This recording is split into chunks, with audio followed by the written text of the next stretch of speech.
चीज वैसी है जैसी छोड़कर चला गया था। चिकू, इसे कहते हैं बुद्धि का चमत्कार। इस जमाने में जबकि पगड़ी के बगैर मरघट वाले भी जगह देने से इनकार कर देते हैं, हम और तुम एक शानदार बंगले में विराजमान हैं।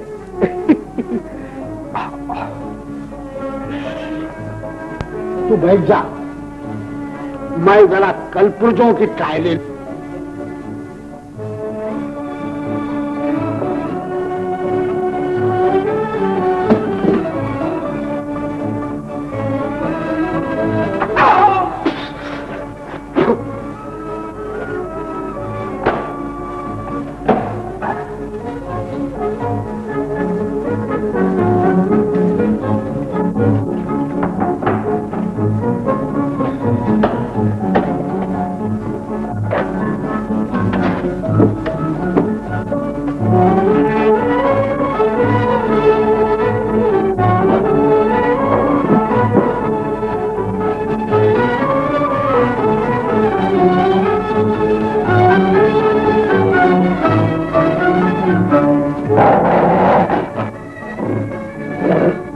बस अब 1 मिनट।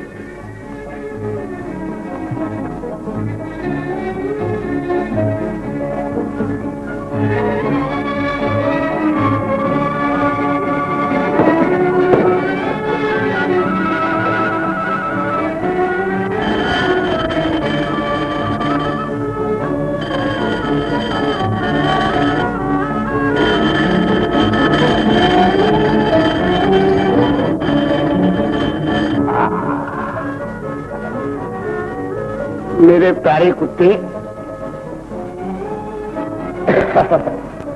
तू अगले जन्म में जरूर कहीं का अफसर होगा। आज से 6 महीने के लिए मैं इस बंगले का मालिक और तू मेरा प्राइवेट सेक्रेटरी। अब कपड़े बदल ले। खुश रहे तेरी नगर ये बाबा, तेरी नगर ये बाबा, तेरी नगर ये बाबा।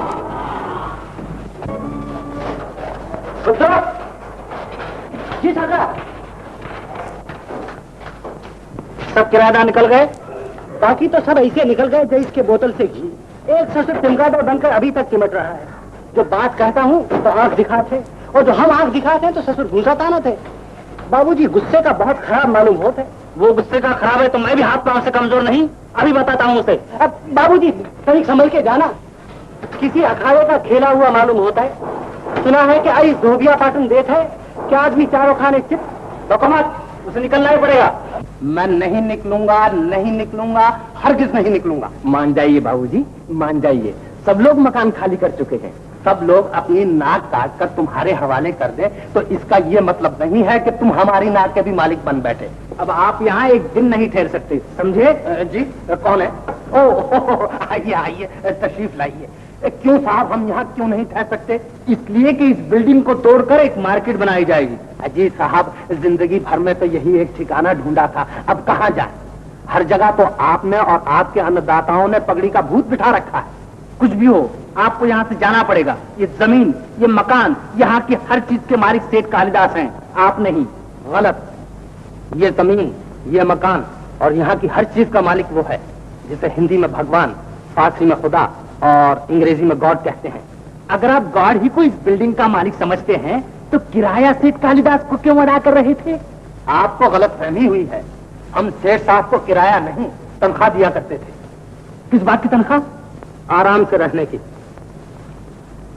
शायद आपको मालूम नहीं कि दुनिया में हर मजदूर मालिक है और हर धनवान नौकर, क्योंकि धनवानों की दौलत मजदूरों के गाढ़े पसीने ही से पैदा होती है। आपका दिमाग खराब हो गया है और आपका दिमाग मुझसे भी ज्यादा खराब हो गया है। अरे देख क्या रहे हो? ये इतना नहीं मानेगा। उठाओ ये पकड़ और ले जाओ, खबरदार आगे मत आना। अरे ठहरो ठहरो, छोड़ो मेरा पकड़। क्या कर रहे हो? तुम कौन होते हो जो मुझे जबरदस्ती घर से निकालने वाले? देखते हो क्या? उठाओ। अरे अजी साहब पैदाइशी खुशनसीब है। जब इस दुनिया में कदम रखा तो पिताजी चल बसे। 6 महीने का था तो माताजी हरी बोल गईं।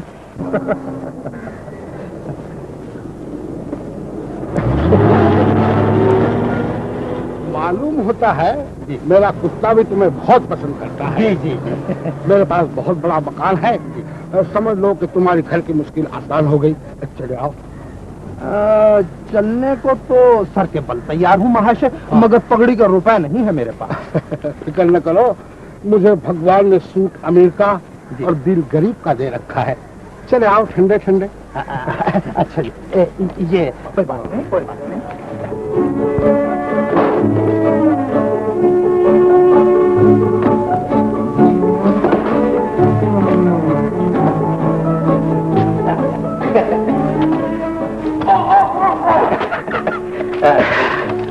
अच्छा, तो ये है मकान आपका? जी बिल्कुल विक्टोरिया मेमोरियल मालूम होता है। मेरे ख्याल में लाखों रुपए खर्च किए होंगे मकान पर। किए होंगे? किसने? नहीं, मेरा मतलब ये है कि बहुत रुपया लगा है मकान पर। चलिए चलिए।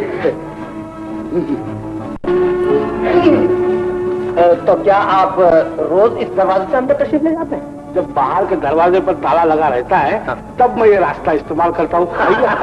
चलिए चलिए। हाँ हाँ चलिए।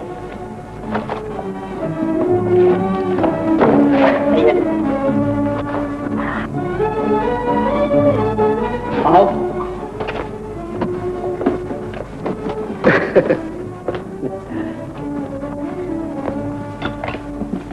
तुम आराम करो, मैं चाय लेकर आता हूँ तुम्हारे लिए। बहुत अच्छा।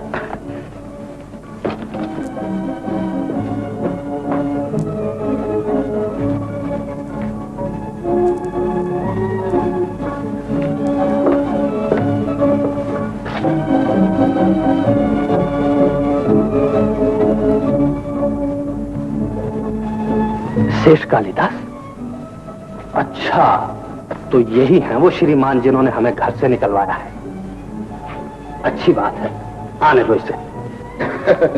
लो गर्मा गर्म चाय पी लो। चाय तो मैं बाद में पीऊंगा, पहले जी चाहता है कि लहू पी लूं आपका।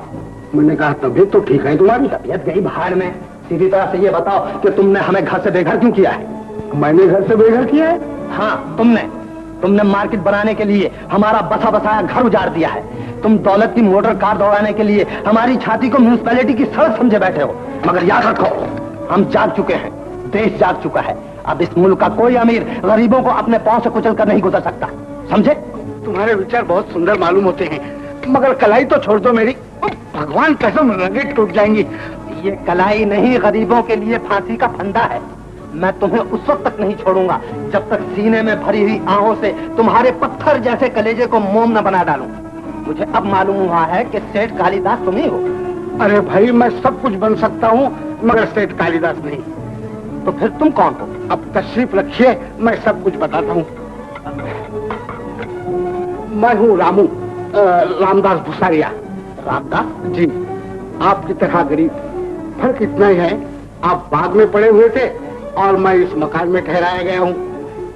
चाय पी लो, ठंडी हो जाएगी। मगर सेठ कालिदास कहाँ है? वो तो आजकल मसूरी के पहाड़ियों में ऐश कर रहा होगा, जहाँ दौलत वाले गर्मियों में स्वर्ग के मजे लेने जाते हैं और हम जैसे लोग हम भी सर्दियों में चांदी से ढकी हुई उन बर्फानी चोटियों की बहार लूट ही लेते हैं।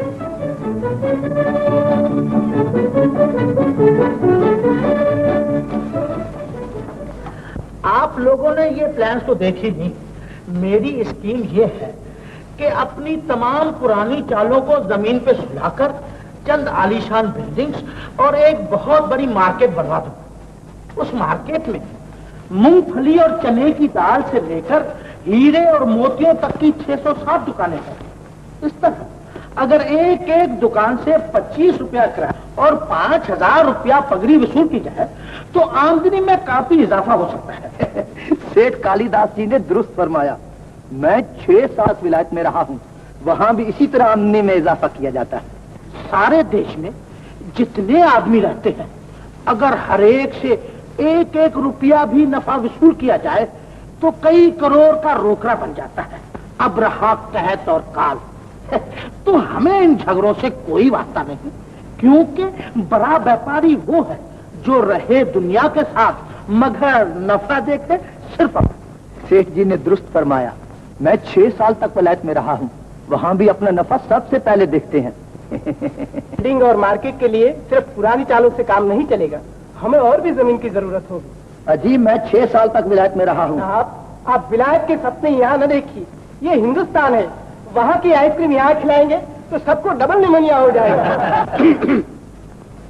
मेरा इरादा है कि सरकार जो फौजी क्वार्टर्स नीलाम कर रही है, फिलहाल उन्हें खरीद लिया जाए। इस तरह इतनी जमीन हाथ आ जाएगी कि मार्केट तो क्या, मार्केट का पूरा खानदान उसमें समा जाएगा। सरकार, बम्बई से बिटिया का हॉस्टल से फोन आवा है। रूपा का होगा, कह दे कि मैं काम कर रहा हूँ, थोड़ी देर बाद फोन करें। नहीं सरकार, वो बिटिया का फूंका नहीं, कोई और फूंक रही है। 1 मिनट, फूंका इधर छोड़ दिया है सरकार।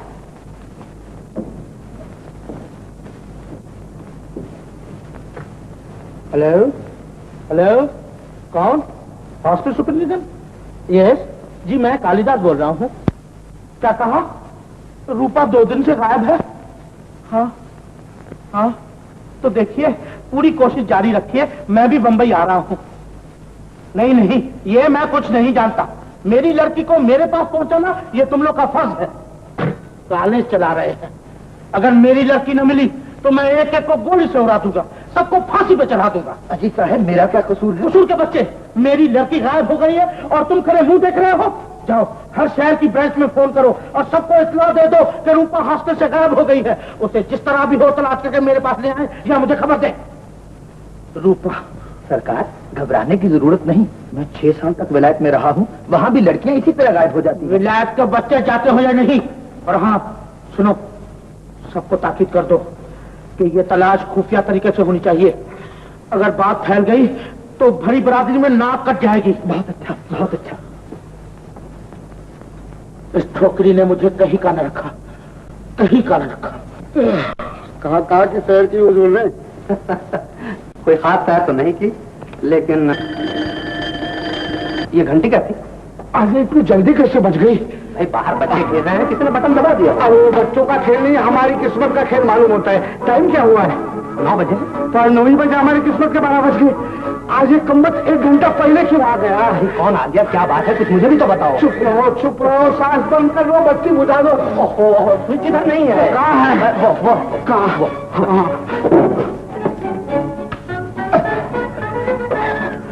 जा रहा है। घर में एक आग का लाभ हो तो मुझे दे दो, फिर देखें कौन आता है। चुप रहो।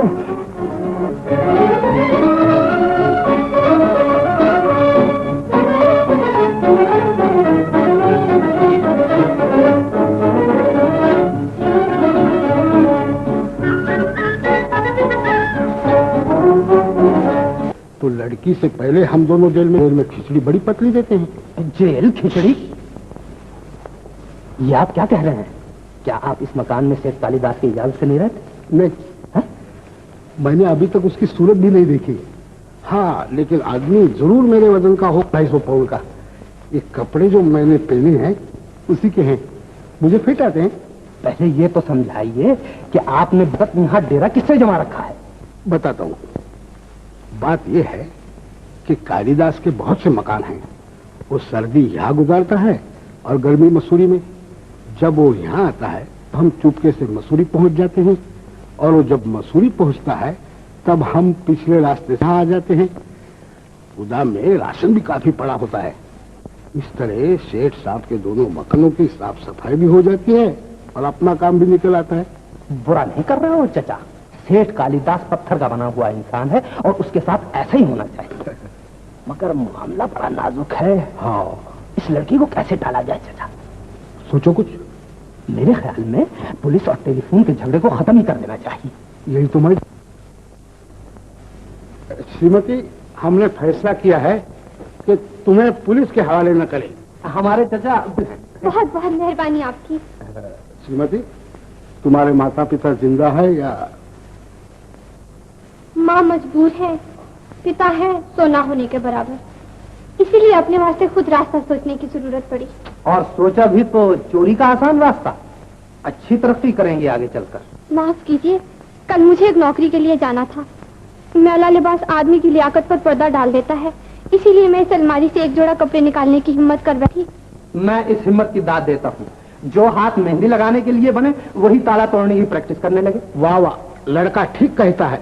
मगर ये काम कोई अपनी खुशी से तो नहीं करता, जरूरत ऐसा करने पर मजबूर कर देती है। लड़की ठीक कहती है, पेट की मार बुरी चीज होती है। 2-4 मर्तबा तो मैं भी गिरफ्तार होते होते बचाऊं। मैं तो पहले ही कह चुकी हूँ कि मैं इस दुनिया में बिल्कुल बेसहारा और गरीब हूँ। लड़की ठीक कहती है। औरत अमीर हो या गरीब, मुल्क और कौम की इज्जत होती है। और आपने अरे चाचा, ये तो बेहोश हो गई। अरे भूखी प्यासी होगी बेचारी। वसंत जल्दी पानी ले आओ, अगर चल बसी तो हम दोनों को जेल की हवा खानी पड़ेगी। अच्छा बस। अरे वसंत जल्दी। अरे लाया चाचा, ये लो दे दो जल्दी। अरे चाचा, ये क्या? मैं कहाँ हूँ? घबराओ नहीं, मैंने नब्ज देख ली है, तुम्हें भूख से चक्कर आ गया था। चलो खाना खा लो।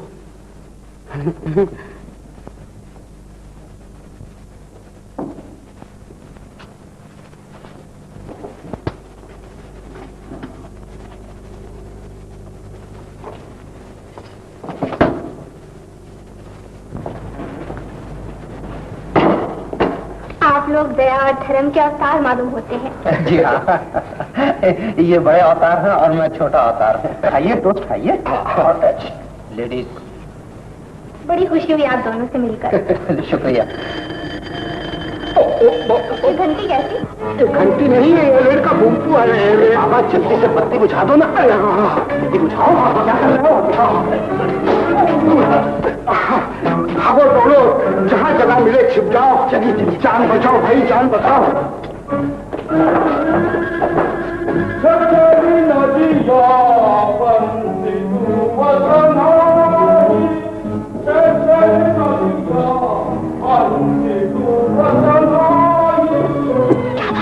कुछ नहीं। बत्ती क्यों बुझा दी? यहाँ एक दीवाना आया करता है कभी कभी, जिसके डर से हमें छुप जाना पड़ता है। सुना है खाली मकान में भूतन का बसेरा होत है। अरे अंदर कोई होए तो निकस आवे, हो जाए 2-2 हाथ। कम हो राना, ससुर कल्लू जमदार की खातिर चूहा बिल्ली रह गए हैं संसार में।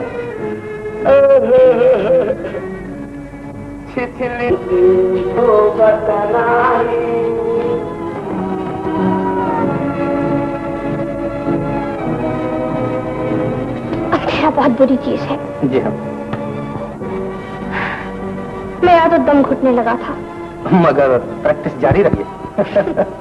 क्योंकि इस मुल्क में करोड़ों ऐसे गरीब हैं जो अपने घर में बत्ती जलाना शान के खिलाफ समझते हैं।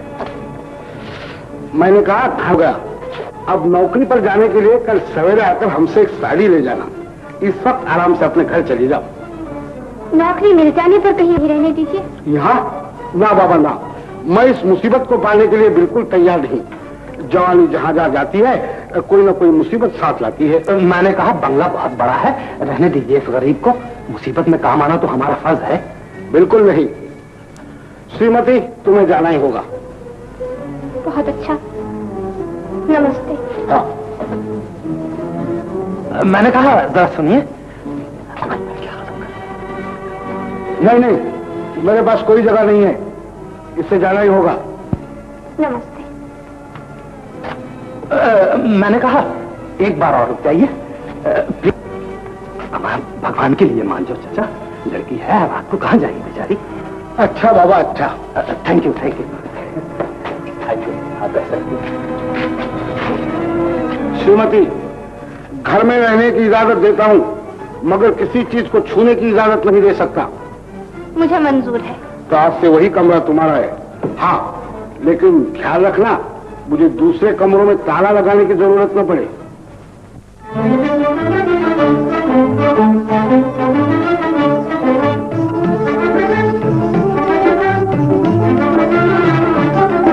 एक तीर चलाने वाले ने, एक तीर चलाने वाले ने दिल लूट लिया है, लूट लिया हो, दिल लूट लिया है, लूट लिया।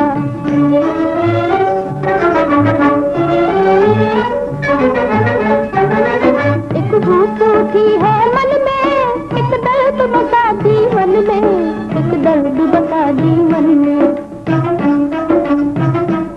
आँखों में समाने वाले, आँखों में समाने वाले दिल लूट लिया है, लूट लिया हो।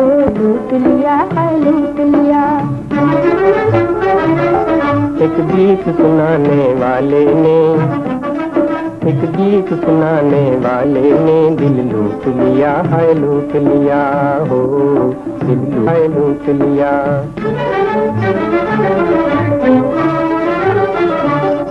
शर्मा के नजर जब डाली, एक बार गया ना खाली, एक बार गया ना खाली।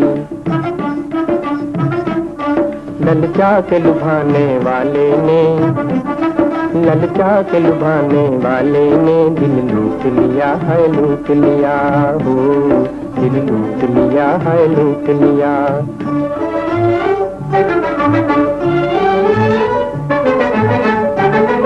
आँखों को बुला कर भेज दी, चुपके से मोहब्बत दे दी, चुपके से मोहब्बत दे दी। इस घर को बसाने वाले ने, इस घर को बसाने वाले ने दिल लूट लिया है लूट लिया हो, दिल लूट लिया है लूट लिया।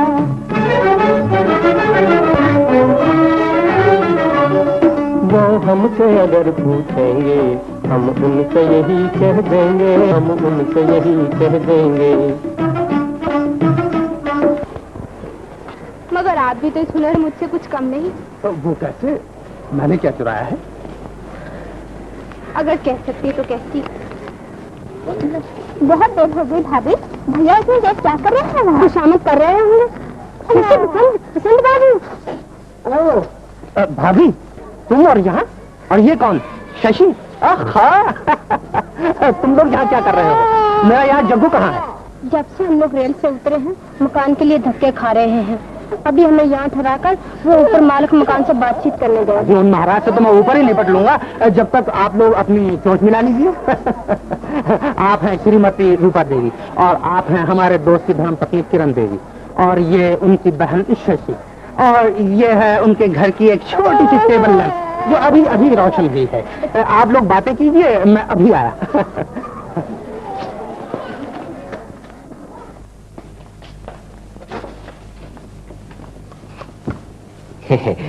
मकान देने में तो इनकार नहीं है, मगर शर्त यह है कि हम 2 बरस का किराया पेशगी ले लिया करते हैं।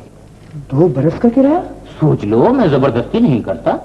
अच्छी बात है, दे दूंगा भाई।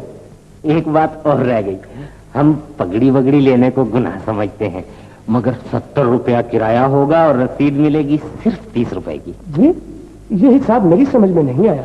सोच लो, मैं जबरदस्ती नहीं करता। अच्छी बात है बाबा, ये भी मंजूर है। हाँ, एक बात और रह गई, यहाँ आप रह सकते हैं, आपकी धर्मपत्नी रह सकती हैं, लेकिन नौकर, दासियां, कुत्ते, बिल्ली और बच्चे ये नहीं रह सकते यहाँ। बच्चे नहीं रह सकते? सोच लो, मैं जबरदस्ती नहीं करता। मैंने सोच लिया, आप इत्मीनान रखिए, न मुझे कुत्तों से शौक है न बच्चों से। जग्गू, अरे भाई जग्गू, अरे भाई जग्गू, तुम कहाँ हो? मैं तो तुम्हें ही ढूंढता फिर रहा हूँ। इतने बरस हो गए बिछड़े हुए, तो मुझसे मिल तो लो आज। अभी अभी तुम्हारे बाल बच्चों से मुलाकात हुई, मालूम हुआ कि तुम यहाँ मकान की बातचीत कर रहे हो। तुम्हारा छोटा बच्चा तो बहुत ही प्यारा है, भगवान कसम। किसका बच्चा? क्या फरमाया आपने? आप कौन है? धनी है। धनी? अजय धनी साहब, वो तो इन्हीं का नौनिहाल है। आपने क्या समझ लिया? क्यों श्रीमान जी, ये क्या बात है? अजी साहब, वो मेरा ही बच्चा है, मगर मुझसे भी जरा तमीज रखता है। स्नान किए बगैर दूध नहीं पीता, खांसे बगैर पेशाब नहीं करता। और बस रहने दीजिए, आप बच्चे वाले हैं, आपके लिए मेरे मकान में कोई जगह नहीं। या तुम भी अजीब चपड़ घंचू हो, आते ही मेरे जमे जमाए रंग में भंग डाल दी। तो घबराते क्यों हो? मैं फिर जमाए देता हूँ। देखिए धनी साहब, सीधी तरह से मकान दे दीजिए, वरना हम लोग अभी पुलिस चौकी जाते हैं। ऐसे धुन के जाओगे कि सर और मूछें, मेरा मतलब है इन दोनों मक्खियों का एक बाल भी नजर नहीं आएगा। हाँ, पगड़ी के लिए मकान रोकना बहुत बड़ा जुर्म है, समझे? आप पुलिस चौकी नहीं, गवर्नर की कोठी में चले जाइए। हम ये मकान नहीं दे सकते। क्यों नहीं दे सकते साहब? चंद दिनों में मेरी लड़की, दामाद और उनके बच्चे यहाँ आने वाले हैं। मकान इनको दे दूं तो वो लोग कहाँ रहेंगे? हैं? क्या भाई, अब मालूम होता है आप खानदानी पगड़ी बात है। चलो भाई, इनसे कौन पूरा उतर सकता है? ये लोग हम और तुम तो क्या गवर्नमेंट को भी चक्कर में डाल देते हैं। क्या होगा? कहाँ रहेंगे हम लोग? जब तक मकान नहीं मिलता आप हमारे मकान में चले चलिए। जी, हमारे पास एक बहुत बड़ा मकान है। मकान नहीं बल्कि एक महल है। शानदार मसहरियां, खूबसूरत कुर्सियां, हवादार कमरे, बिजली के पंखे, किस्म किस्म की बत्तियां। ये समझो कि एक राजमहल है और हम राजकुमार बनकर रहते हैं वहाँ। कपड़े वगैरह सिलवाने की भी कोई जरूरत नहीं पड़ती। यहाँ तक के हर चीज मौजूद है। मगर आप लोगों को तकलीफ तो ना होगी? हम अब नखरे छोड़ो, वरना याद रखना सड़कों की हवा खाते खाते नरम नरम दौरी से सूखे हुए पापड़ बन जाओगे, समझे? ये बम्बई है, यहाँ चवन्नी को पावली और आलू को बटाटा कहते हैं, बस समझे? हाँ, आ जाओ। चलो भाई गाड़ी वाले, चलो।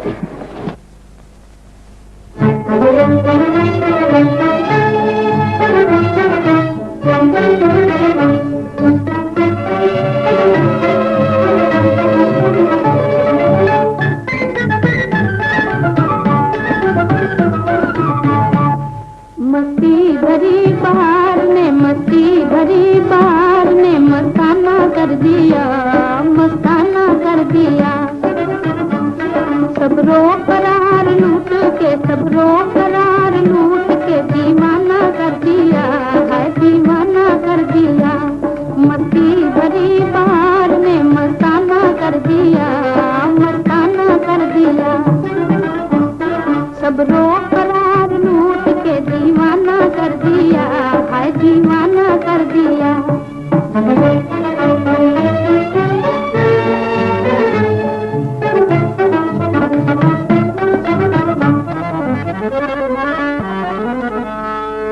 दुनिया जवान है,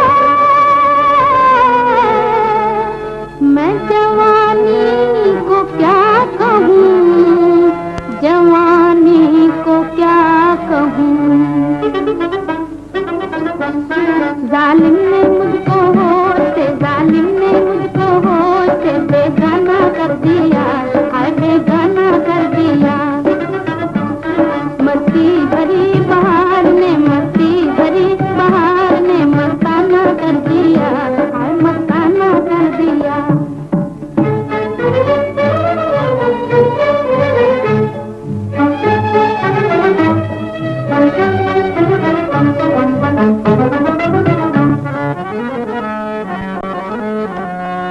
बुलबुल भी दिल को थाम के है, बुलबुल भी दिल को थाम के फूलों से कह उठी, फूलों से कह उठी। खुद शम्मा बन गए मुझे, खुद शम्मा बन गए मुझे परवाना कर दिया, हाय परवाना कर दिया। मस्ती भरी बहार ने, मस्ती भरी बहार ने मस्ताना कर दिया, हाय मस्ताना कर दिया।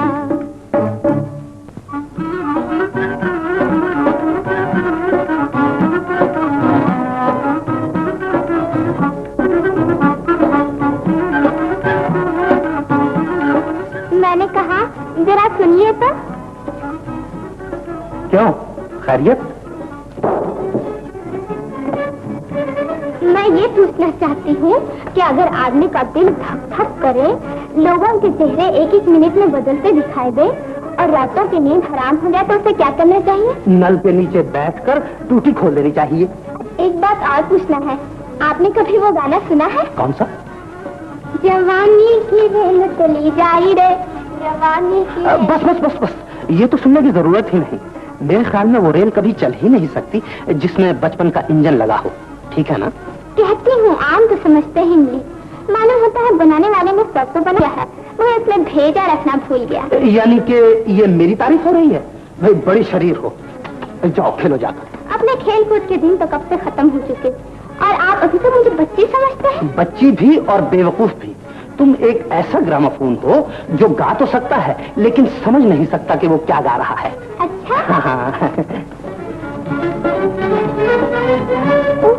किधर ध्यान है? मैं ये सोच रही थी कि बसंत बाबू कितने अच्छे आदमी हैं। जब ये सामने से गुजरते हैं ऐसा मालूम होता है जैसे मर्दाना ब्यूटी का श्वास हो रहा है। अच्छा, ये लड़की कौन है? ये बसंत बाबू के दोस्त की बहन है।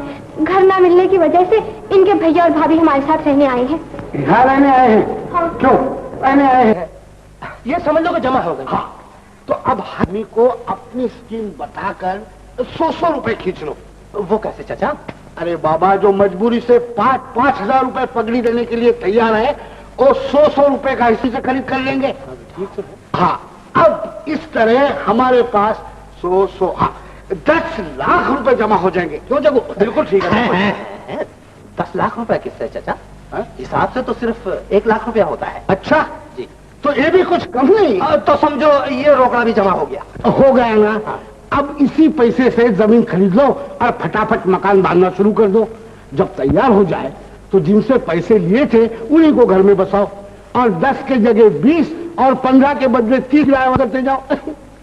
15 के बदले 30? क्यों? मगर चाचा, ये भी अगर पगड़ी नहीं तो पगड़ी की छोटी बहन यानी कि दुपट्टा जरूर है। अरे इसे पगड़ी नहीं, आपस की इमदाद कहो। जो बेचारा उम्र भर किराया भर के भी एक कमरे का मालिक नहीं बन सकता, वो लागत के पैसे वसूल होते ही पूरे बिल्डिंग का मालिक बन जाता है।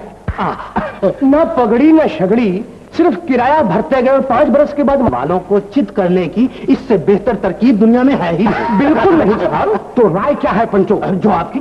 तो हो गया। मानता हूँ चाचा, मानता हूँ। Thank you, thank you.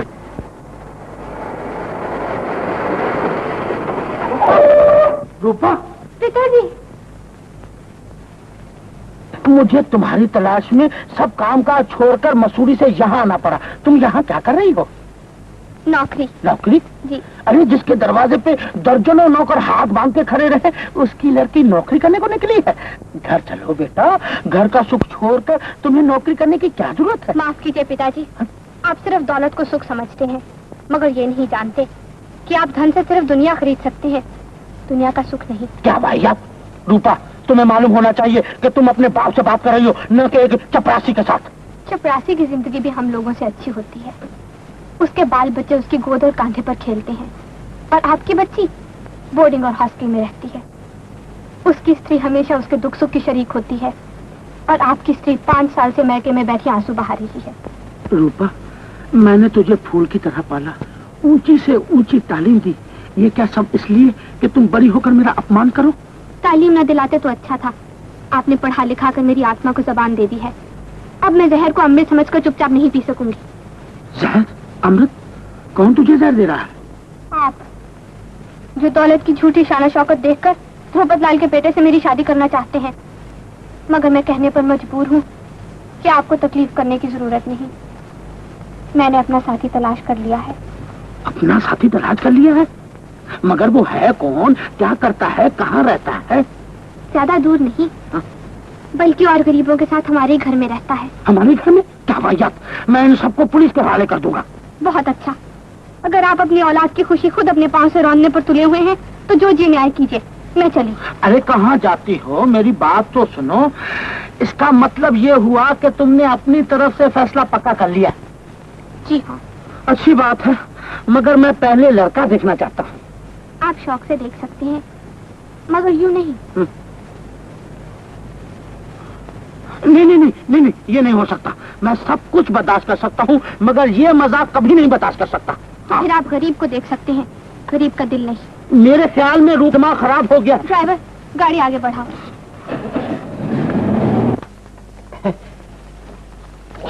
क्या वाहियात!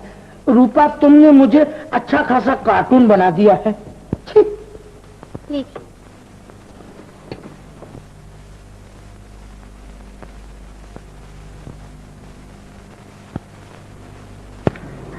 कौन हो तुम? एक मजबूर। खाना वाना कहाँ से खाते हो? अजी 3 दिन हो गए हैं। अनाज मुझसे रूठा है और मैं अनाज से। यहाँ क्यों पड़े हो? क्या तबीयत ठीक नहीं?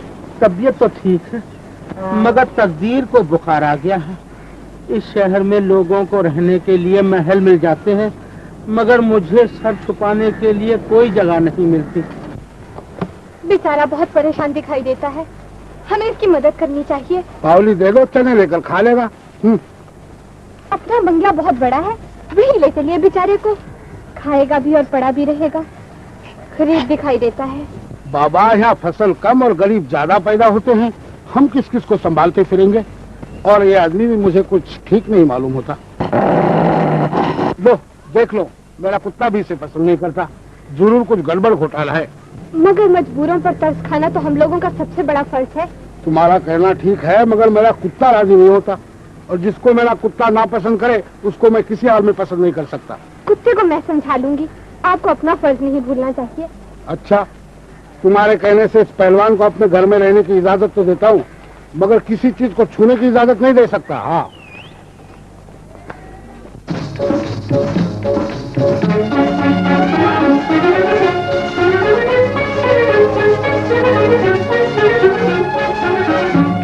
जमाना बीता जाए जी, जमाना बीता जाए जी, आए सजन कब आओगे। जमाना बीता जाए जी, जमाना बीता जाए जी, आए सजन कब आओगे।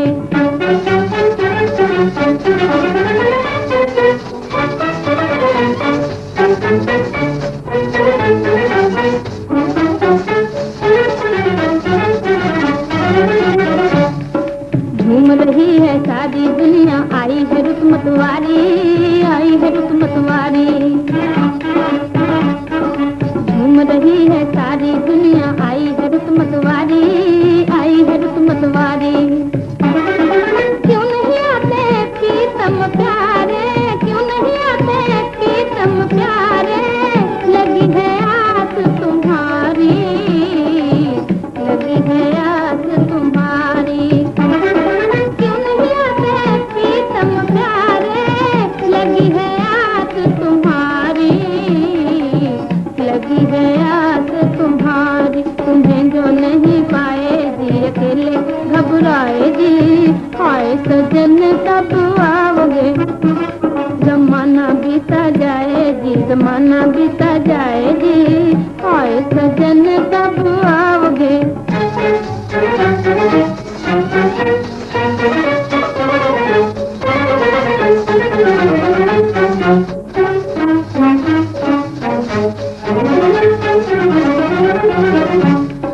सावन के दिन आए बलम्बा, दिल से करूं मैं बातें, दिल से करूं मैं बातें।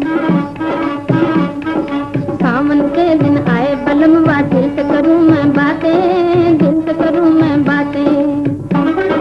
तुम ही बताओ, तुम ही बताओ, तुम बिन साजन कैसे कटे बरसातें, कैसे कटे बरसातें। तुम ही बताओ, तुम बिन साजन कैसे कटे बरसातें, कैसे कटे। धोबी का घाट बना रखा है, 2-4 गधे भी बांध दिए होते, रौनक और भी बढ़ जाती। कौन हो तुम? अरे वाह, नया दीवार अपने वालों से टकरा। मैं हूँ मैं, यानी कि मैं। क्या वाहियात है। मैं पूछता हूँ कि ये पोतरे यहाँ क्यों फैला रखे हैं, बाहर क्यों नहीं सुखाती? माधी हो या प्याजू, प्याजू? इतना भी नहीं समझते कि कपड़े बाहर सुखाने जाएंगे तो हम लोग भी वही सूखते रहेंगे। रूपा, ये सब क्या है? पिताजी, आपने कुछ न बोलने का वादा किया था। अगर आप गुस्से पर काबू नहीं पा सकते तो मैं चली। रूपा! पिताजी, पिताजी, चोट तो नहीं आई? तेरी वजह से न जाने क्या क्या सहना पड़ेगा। सेठ कालीदास, जिसने अपनी नाक पर कभी मक्खी को भी बैठने नहीं दिया, आज उसके सर पर बरसात के मेंढक नाच रहे हैं। बर्दाश्त की हद हो चुकी। रूपा, अब इन सारे लोग छोड़ दो, ये जिंदगी नहीं, जिंदगी का अपमान है। हमारे दिलों पर बनावटी जिंदगी का रंग इतना गहरा चढ़ गया है कि असली जिंदगी अपमान मालूम होती है। मैं आपको यही दिखाने लाई हूँ पिताजी कि जिंदगी की खुशी हम लोगों के लिए कितनी महंगी और इन गरीबों के लिए कितनी सस्ती है। जो कुछ देख चुका बहुत है, अब इससे ज्यादा देखूंगा तो गुस्से में किसी का गला पकड़ लूंगा, खून कर दूंगा। ये काम तो आपकी दौलत कर ही रही है पिताजी, आप क्यों तकलीफ उठाते हैं?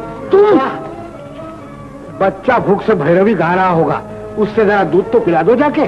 जी? ये रहा। बहुत अच्छा। देखते हो पहलवान, ये छोटी सी माँ कितनी प्यारी वाली होती है। बहुत। माँ, बच्चा।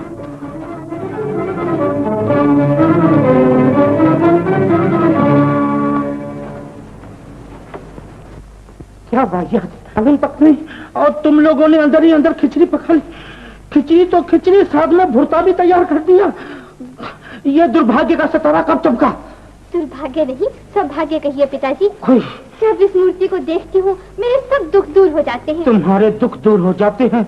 यहाँ सीने पर जीआईपी का इंजन दौड़ने लगता है। फेंक दो इसे, मैं कहता हूँ। ऐसा प्यारा बच्चा फेंका नहीं जाता पिताजी। देखिए आपकी तरफ कैसे देख रहा है। नमस्कार करो। नमस्कार नहीं, ये जूता है मेरे लिए। मैं इसका गला घोट दूंगा, मार डालूंगा इससे। मेरे बच्चे को खोपड़ी गंदी ना कर दो। क्यों बहन, बच्चे ने तंग तो ये कौन है? मैंने कहा जी ये बच्चा। जी मेरा बच्चा। आपने क्या समझा? मैंने कुछ और ही समझा था। नो नो नो नो, अब तो तेरी माँ आ गई। नो लो महाराज, भोजन कर लो। भोजन? क्या वाहियात! अनाज को वाहियात कहते हो? इतना भी नहीं जानते कि इसकी मार अच्छे अच्छे को मुर्गा बना दे। शशि, परेशानी में आदमी आधा पागल हो जाता है। नरमी से काम लेना चाहिए। लीजिए, खाना खा लीजिए। ये मुझे अच्छा नहीं लगता, मेरे लिए दूध मंगा। लो और कहो, यहाँ आँख में लगाने को नहीं मिलता, इनको पीने के लिए दूध चाहिए। मैंने कहा महाराज जो कुछ मिल रहा है समेट लो। मैं ये सब नहीं खा सकता, मेरा हाजमा खराब है। हाजमा खराब है तो दाल का पानी पिया करो। ये पानी गरीब के पेट में जाकर दूध बन जाता है। मैंने कहा साहबान नमस्कार। मैंने कहा नमस्कार।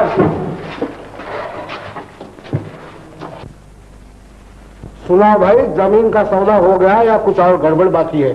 क्या अर्ज करूं, फायदे की जगह हम बाद में पहुंचते हैं और हमारी बदनसीबी पहले पहुंच जाती है। खैरियत तो है बाबा।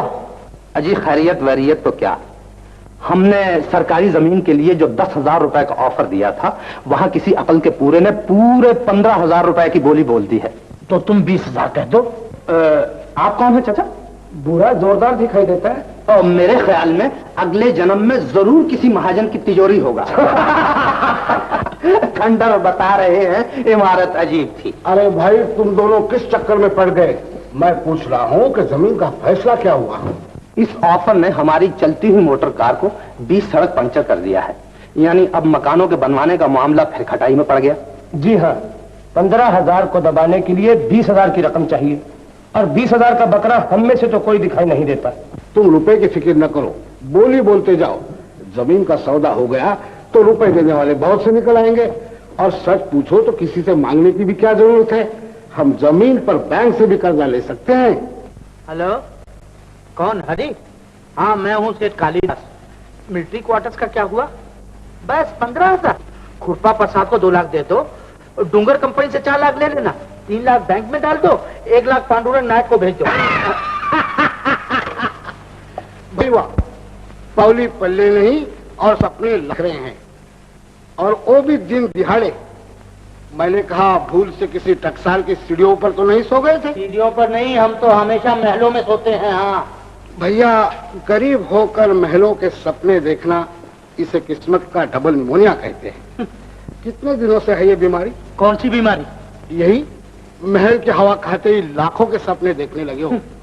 अगर कुछ दिन और टिक गए तो ये लंगोटी भी तुम्हें किसी महाराज का पायजामा दिखाई देने लगेगी। दिखाई क्या देगी, मैं हूँ ही लखपति। हाँ अरे हाँ हाँ, तुम लखपति नहीं लखपति के बाप हो, मगर इस टेलीफोन को कभी हाथ न लगाना। क्यों न लगाऊं? ये चीजें तुम्हारे लिए नहीं बनी है, खराब हो जाती है, समझे? अरे सेठ, मैं इस घर शट अप, कहने सुनने की कोशिश न करो। यही बहुत है कि इस घर में रहने की इजाजत देते हैं, वरना इस घर की किसी चीज को छूने वाला यहाँ से नोटिस बगैर तड़ीपार किया जाता है, समझे?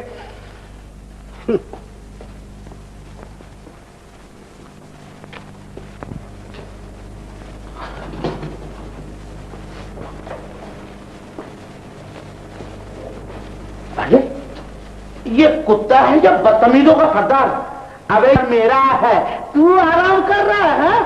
बदतमीज, जैसा मालिक वैसा तू। कुत्ता कुत्ते का बच्चा।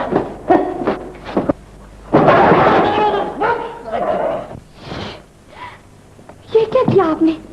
शिशी क्या करती हो? इस कमबख्त ने मुझे परेशान किया, मैंने उसे सजा दी। पिताजी भगवान के लिए धीरे बोल। क्यों धीरे बोलूं? सुन लिया तो कुत्ते के लिए हाई कोर्ट तक मुकदमा करेंगे, बेहद प्यार करते हैं उसे। वो प्यार करते हैं तो उसका मतलब है कि मैं भी मुंह चटाता हूँ। ये कुत्ता है, कहीं का राजकुमार नहीं। मैं अभी से ठीक करता हूँ, नालायक का सर फोड़ दूंगा।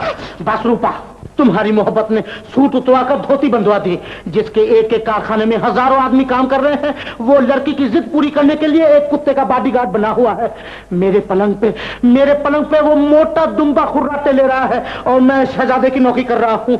बस अब बर्दाश्त की हद हो गई। अब मैंने फैसला कर लिया है। रुक जाइए, भगवान के लिए रुक जाइए। कहीं ऐसा न हो आपका फैसला किसी की जिंदगी और मौत का फैसला बन जाए। आप कुछ ही क्यों न हो, अगर 3 दिन के अंदर अंदर भिखारियों की इस टोली ने कहीं और ठिकाना न बनाया तो मैं हर एक को 3-3 महीने के लिए बड़े घर भिजवा दूंगा, फांसी पर चढ़वा दूंगा बदमाशों को। हाँ, ये नहीं हो सकता, कभी नहीं हो सकता। इन गरीबों ने इस घर में अपनी छोटी सी दुनिया आबाद कर ली है, मैं इनकी दुनिया ना उजड़ने दूंगी।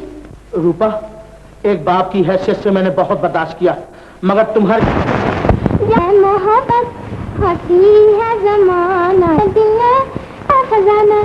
मैंने कहा आज तो बख्श दो मुझे, तुम्हारा बरसात में पैदा हुए होंगे महाशय, जो बात जुबान से निकलते वो गाकर सुनाया करते हैं। गाना तो दिल का पोस्ट में होता है उसमें। मगर ये मोहब्बत की चिट्ठी बाद में और अदालत के वारंट पहले लाया करता है। ठुमरी की जगह भैरवी और शाम कल्याण की जगह बिहार के सुर छेड़ना चाहती हो। अच्छा जी, तो आप अब तक मुझे बच्ची समझते हैं। देखने में छोटी मालूम होती हूँ, मगर उम्र में काफी समझदार हूँ। मोहब्बत की किताब एक ऐसी नहीं जो मेरी नजर से ना गुजरी हो। रोमियो जूलियट, लैला मजनू, शीरी फरहाद, इन ड्रामों को तो इस तरह चाट गई हूँ कि दिन के वक्त हीरो और हीरोइन नाचते हुए नजर आते हैं।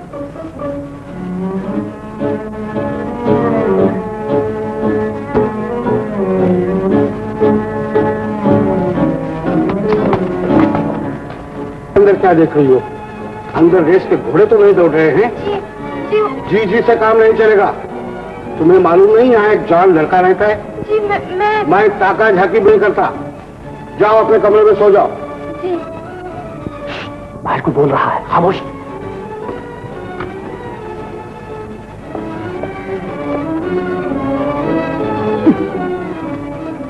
कितना नेक लड़का है, शामी से बत्ती बुझाकर सो जाता है। मैंने कहा अब तो तुम चली जाओ यहाँ से, कोई देख लेगा तो आफत आ जाएगी। मैं तो जाने के लिए तैयार हूँ, मगर दिल यहाँ से जाना नहीं चाहता। अरे बाबा, दिल तो हमेशा सर मुंडाने की बातें किया करता है, कभी कभी दिमाग से भी काम लो। हाँ, तुम तो इस तरह घबरा रहे हो जैसे गांव के पास रेलगाड़ी देखकर गंवार का बैग। मोहब्बत करना कोई गुनाह नहीं, हम दोनों तो जवान हैं। 100 बरस का साथ और 150 बरस की मैं मरते मरते भी एक दूसरे का डार्लिंग कहकर पुकारते हैं। ओफो, मेहरबानी करो और टहलती ही निकल जाओ यहाँ से। जाओ, शाबाश। दरवाजा खुला है।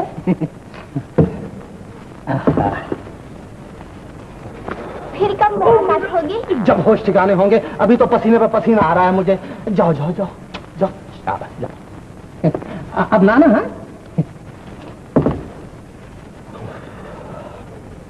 अगर मेरी जिंदगी चाहती हैं तो आप पहली गाड़ी में सवार होकर बम्बई आ जाइए। आपकी बेटी रूपा। माता जी, अब आप 1 मिनट की भी देर न कीजिए, आपका आना बहुत ही जरूरी है।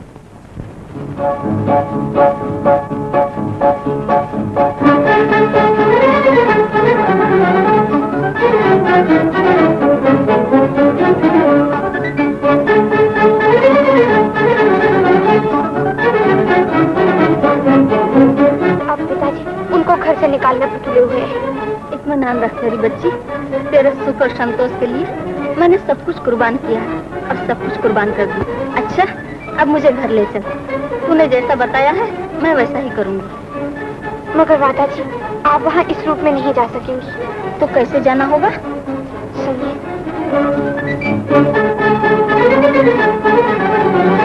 ठीक, इस तरह तेरे पिताजी से भी मिल लूंगी। 5 साल से घर छोड़कर मैके में पड़ी हुई थी, आज तेरी वजह से उनके भी दर्शन हो जाएंगे।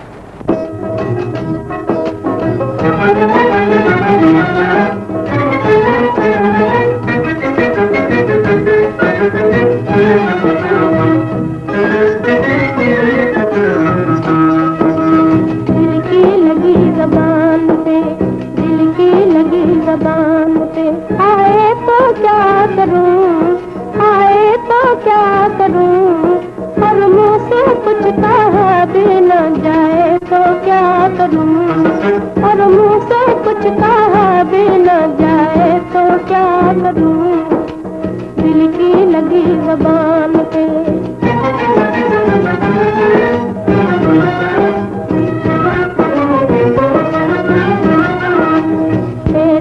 सिवा बता मेरा दुनिया में कौन है, दुनिया में कौन है। तेरे सिवा बता मेरा दुनिया में कौन है।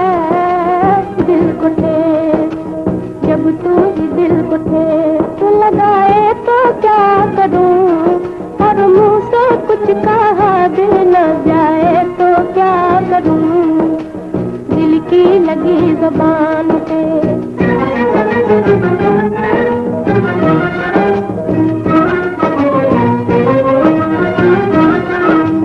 तो मेरे दिल को तोड़ने वाले जवाब दे, ओ जवाब दे। ओ मेरे दिल को तोड़ने वाले जवाब दे, ओ जवाब दे। तेरे बगैर चैन ना, तेरे बगैर चैन ना आए तो क्या करूं, और मुंह से कुछ कहा भी न जाए तो क्या करूं। दिल की लगी ज़बान पे, दिल की लगी ज़बान पे आए तो क्या करूं, आए तो क्या करूं, और मुंह से कुछ कहा भी न जाए तो क्या करूं, और मुंह से कुछ कहा भी न जाए तो क्या करूं। दिल की लगी ज़बान पे, दिल की लगी ज़बान पे आए तो क्या करूं, और मुंह से कुछ कहा भी न जाए। धा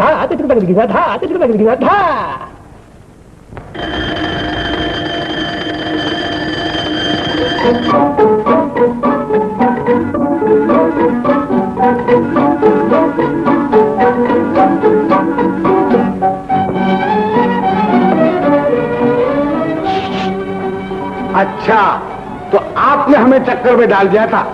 मैं पूछता हूँ, इस दरवाजे से आने की इजाजत किसने दी तुम्हें? इजाजत? तो क्या हमें भी इजाजत देने की? मेरा मतलब है मैं भूल से चलाया, भूल से। दिल से चलाया?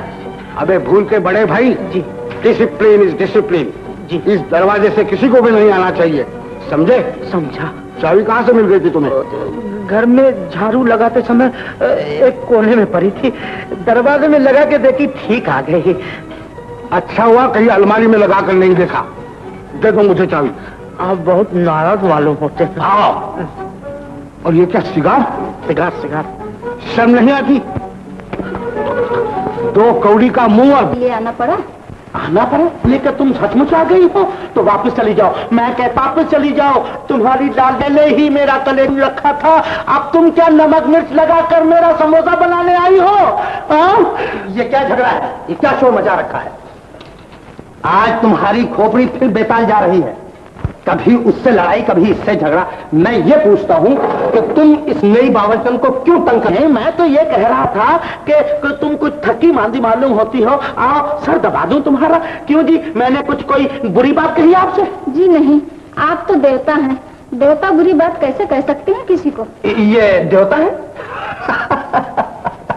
मैंने कहा माता जी ये बहुत पहुंचे हुए महाराज हैं, जरा बची ही रहिए। क्यों रूपा, ठीक है ना? रूपा, रूपा सुनो तो। रूपा, देख लिया तुमने? देख लिया, लड़का बहुत नेक और शरीफ है। शरीफ? तब तो अपना जहाज डूबता ही दिखाई देता है। मगर मैं पूछता हूँ कि तुम क्यों आई हो यहाँ? जिसके लिए आप आए हैं उसी के लिए मुझको भी ये रूप इख्तियार करना पड़ा। मगर ये लड़का तो 420 है, इसने रूपा पर जादू कर दिया है। इस काट गोभी से रूपा का लगन न होने दूंगा, न होने दूंगा। रूपा, मैंने कहा हाजिर हो सकता हूँ? मैं आपसे नहीं बोल रही, मुझसे बात मत कीजिए। जी मैं बात नहीं, कुछ अर्ज करने आया हूँ। अर्ज नंबर 1, क्या मैं पूछ सकता हूँ कि आजकल सरकार के चेहरे पर अढ़ाई क्यों बज रहे हैं? ये अपने दिल से पूछिए। अरे दिल की बातों में कभी ना आइएगा। ये जिसके मुकदमे में वकील बनता है उसे जेल के बदले फांसी पर चढ़ा देता है। हाँ, मैं आपकी सब बातें सुन चुकी हूँ। आप आदमी नहीं, थाली के बैंगन हैं। वाह वाह वाह वाह, खूब खिताब दिया है, आधा बरस। मगर इस इज्जत अफजाई का सबब? सबब? जी सबब उस खुशनसीब से पूछिए जिसे अपने कमरे में छिपाकर दिल का दफ्तर दिखा रहे थे। बई वाह, खोदा पहाड़ और निकला चूहा। रूपा, तुम्हें धोखा हुआ है। दिल का सौदा जगह जगह नहीं हुआ करता। तो आप ये कहना चाहते हैं कि जो कुछ मैंने देखा वो गलत है? जी हाँ, जो कुछ तुमने देखा वो ठीक है, लेकिन जो समझा वो गलत है। शशि मेरे कमरे में जरूर आ गई थी, लेकिन ये उसका नहीं बल्कि उसके बचपन का कसूर है। उस मासूम ने मोहब्बत का नाम तो जरूर सुना है, लेकिन वो अभी इसका मतलब नहीं समझी। झूठ मत बोलिए। रूपा, मैं सच कह रहा हूँ, बसंत ने अपनी जिंदगी का सौदा सिर्फ रूपा किया है। सच? मैं तो कुछ और ही समझ बैठी थी। भाई ऐसे नहीं, पहले अपना हाथ मेरे हाथ में दो और फिर वादा करो कि ऐसी भूल कभी नहीं होगी।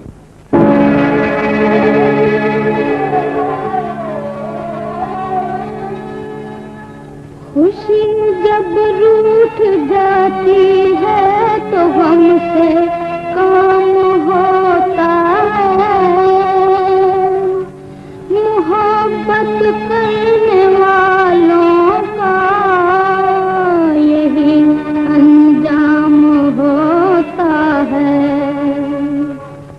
नजर फेर कर दिल पे बिजली गिरा दी, उम्मीदों की दुनिया बना कर मिटा दी।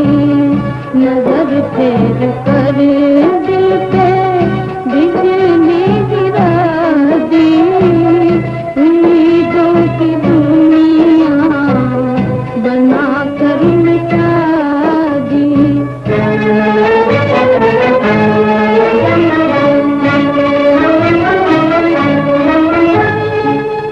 कोई जाके उसमें वफा से ये पूछे,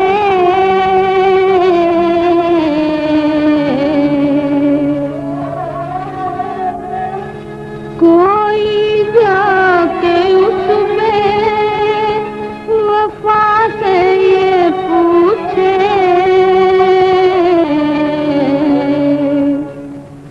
ये किस बात की तूने मुझको सजा दी।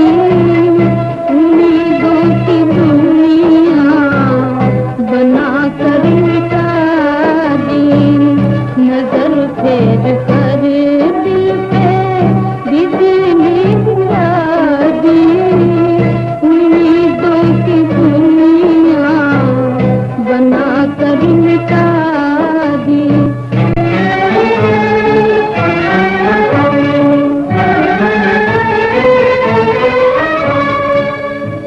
मुझे याद है तेरी रंगीन बातें, रंगीन बातें। मुझे याद है तेरी रंगीन बातें, रंगीन बातें। मगर तूने मेरी कहानी भुला दी। उम्मीदों की दुनिया बना कर मिटा दी। नजर फेर कर दिल पे बिजली गिरा दी। उम्मीदों की दुनिया बना कर मिटा दी। नजर फेर कर।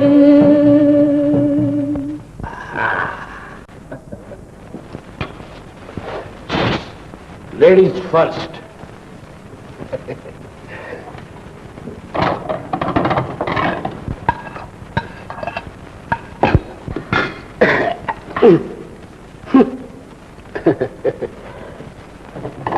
बई वाह, ये खाना नहीं अमर फल है। अपनी तो जिंदगी बढ़ जाएगी 2-4 दिनों में। और मेरी जिंदगी तो घटती जा रही है दिन ब दिन। वहां क्यों रख दी थाली? यहाँ लाइए ना मेरी तरफ। अरे तुम्हारा हजमा तो यूं भी खराब है, खिचड़ी पुलाव खाओगे तो तकलीफ और बढ़ जाएगी। तुम वही पियो दाल का पानी।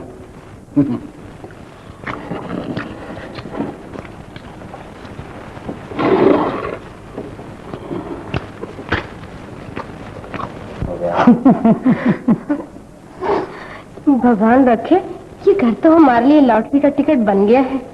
लॉटरी का टिकट नहीं, इसे अपनी अपनी माँ की गोद समझो। जितना सुख हमें मिल रहा है सेठ कालिदास ने भी ना देखा होगा। अरे उस मनुष्य की किस्मत में सुख है कहाँ? आप दौरे पर, स्त्री मेके में, बेटी जमुना पर। उस सेठ नहीं, दौलत का आसमान का झाड़ू तारा है। और सुना है उसकी स्त्री भी दार सितारे से कम नहीं। बूढ़ी हो गई लेकिन लाली पाउडर के बगैर घर से बाहर नहीं निकलती। मेरा बस चले तो दोनों को गोली से उड़ा दूं। मैंने कहा चाचा, अब तो इस घर से भी बिस्तरा गोल करने का वक्त करीब आ रहा है। बरसात से पहले कहीं छप्पर डाल लेना चाहिए, नहीं तो जूता साथ आएगा और तला सड़क पर ही रह जाएगा चक्कर लगाते लगाते। मैं कल रोकड़ा मल उधारचंद कंपनी से रुपया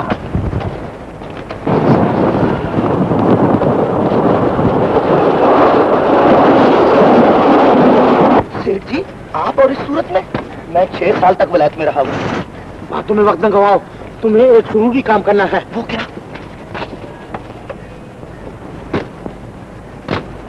वो है ना रोकड़ा मल उधारचंद कंपनी, जिसमें अपने बहुत से हैं। वहाँ वसंत नाम का एक मुस्टंडा मकान वगैरह बनाने के लिए रुपया मांगने आएगा। कोई छुरी चाकू तो नहीं उसके? वहाँ के मैनेजर को समझा दो कि रुपयों की बात बोल और उसे नौकरी पेश करके रंगून के दफ्तर में भेज दे। समझ लीजिए कि वो पार्सल हो गया। मैं 6 साल तक विलायत में रहा हूँ। शाबाश शाबाश। और हाँ, उसके साथ ये एक शर्त जरूरी हो कि वहाँ सिर्फ कंवारे जा सकते हैं। बीवी बच्चे वालों के लिए सरकार ने टिकट बंद कर दिया, समझे? बहुत अच्छा, बहुत अच्छा, बहुत अच्छा, बहुत अच्छा। मगर सेठ जी, आपको इस हाल में देखकर रोने को जी चाहता है। तबीयत तो ठीक है ना? अब कुछ मत पूछो, ऐसा मालूम होता है कि सैनिटोरियम में आया हूँ। अच्छा तुम जाओ, चलो।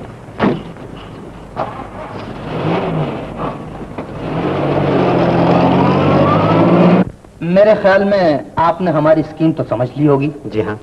अब आप रुपए की बातचीत कर लीजिए। और ये समझिए कि आपके रुपए दूध पीने जा रहे हैं। जी हाँ, इसमें क्या शक है, मगर हमारी कंपनी इस वक्त किसी नए काम में रुपया नहीं लगा सकती। हाँ, अगर आप चाहें तो एक शानदार नौकरी पेश कर सकती। नौकरी कैसी? हमें रंगून में एक तजुर्बाकार इंजीनियर की जरूरत है। 1200 रुपए तनख्वाह, फ्री क्वार्टर, बाय बावर्ची कंपनी की। मेरा ख्याल है कि आप वहाँ जाकर काफी तरक्की कर सकते हैं। अगर आप मुनासिब समझे तो मेरा टिकट मंगवा लीजिए। भैया की यहाँ बहुत जरूरत है। शादी तो नहीं हुई आपकी? अजी शादी ना की होती तो नौकरी करने की क्या जरूरत थी। आपकी दुआ से शादी के नए साल का कैलेंडर भी साथ रखते हैं। हो, तब तो आप नहीं जा सकते।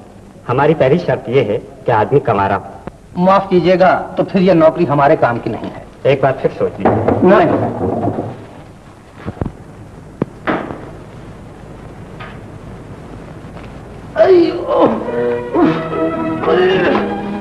कमर टूट गई। अरे क्या हुआ? मर गया। सारा दिन पूरा चलाते चलाते। अगर यही हालत रही रानी तो तुम्हें अपनी मांग का सुरूर गर्म पानी से धोना पड़ेगा। मेहनत मजदूरी से हाथ पांव की वर्जिश हो जाती है। आइए मैं बदन दबा दूं।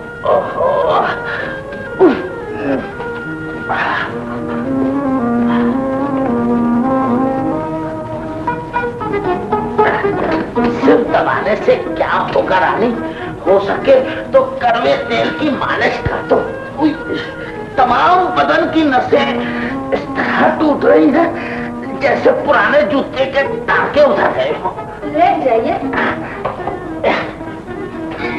आज कितने दिनों के बाद आपकी सेवा का सुख मिला।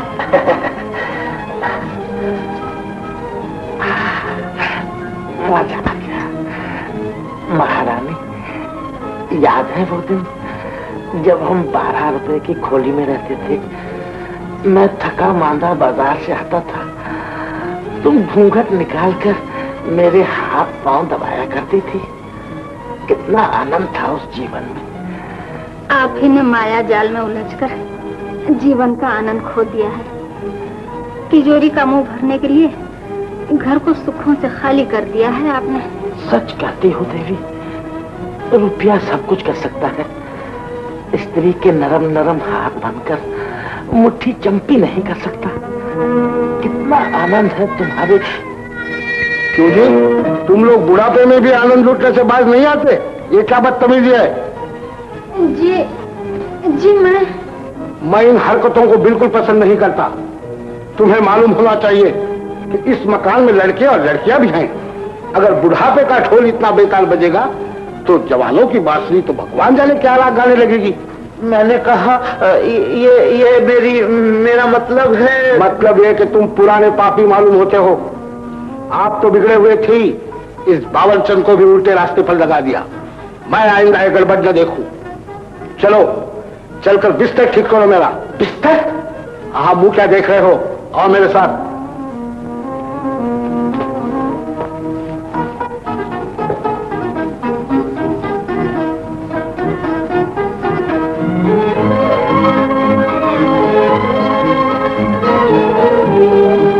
आओ अंदर।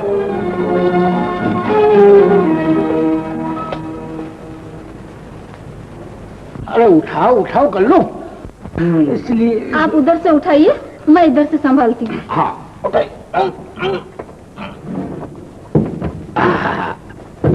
बस बस बस।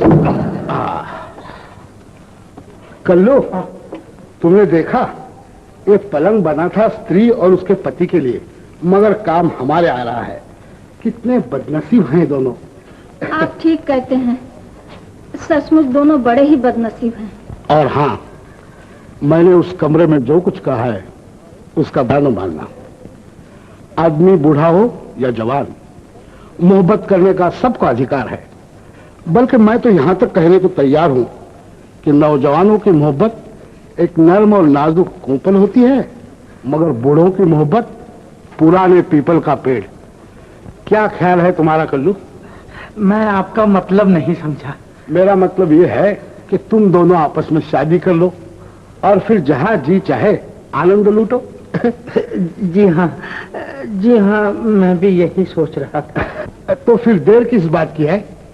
जब लड़का लड़की राजी तो क्या करेंगे पंच और काजी? कोई शुभ दिन देखकर, अरे देखने की क्या जरूरत है, कल ही दिवाली है। मैं कहता हूँ कल्लू, खत्म ही कर डालो इस झगड़े को। लड़की का बाप मैं बन जाऊंगा, तुम अपने लिए और एक बाप ढूंढ लो।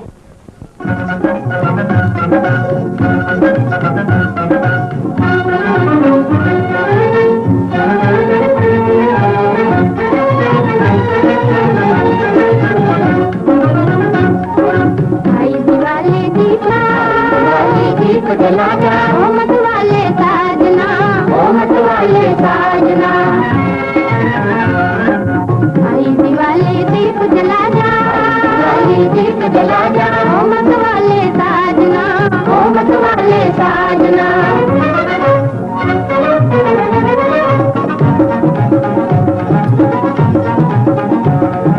घर घर दीपक ऐसे चमके जैसे चांद सितारे, घर घर दीपक ऐसे चमके जैसे चांद सितारे। आजा आजा खड़े पुकारों में साजन के द्वारे, आजा आजा खड़े पुकारों में साजन के द्वारे। हाँ मेरे मन का रोग मिटा जा, मन का रोग मिटा जा ओ मत वाले साजना, ओ मत वाले साजना। आई दिवाली दीप जला जा, दिवाली दीप जला जा ओ मत वाले साजना, ओ मत वाले साजना।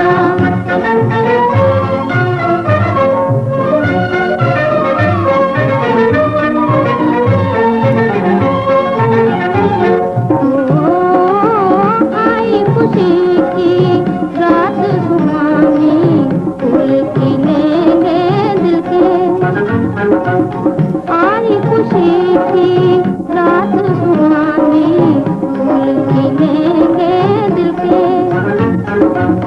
इस नगरी में दो दिल वाले राज करेंगे मिलके।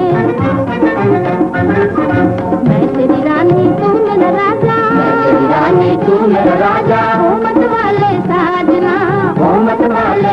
साजना,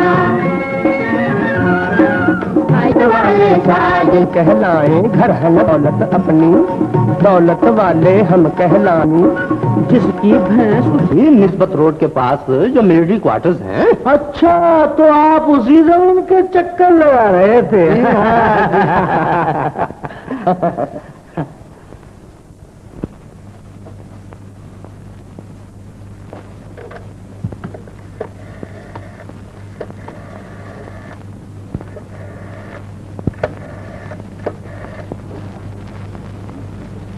हेलो हेलो, मिस मेरी, हाँ, हर हर महादेव को बुलाओ।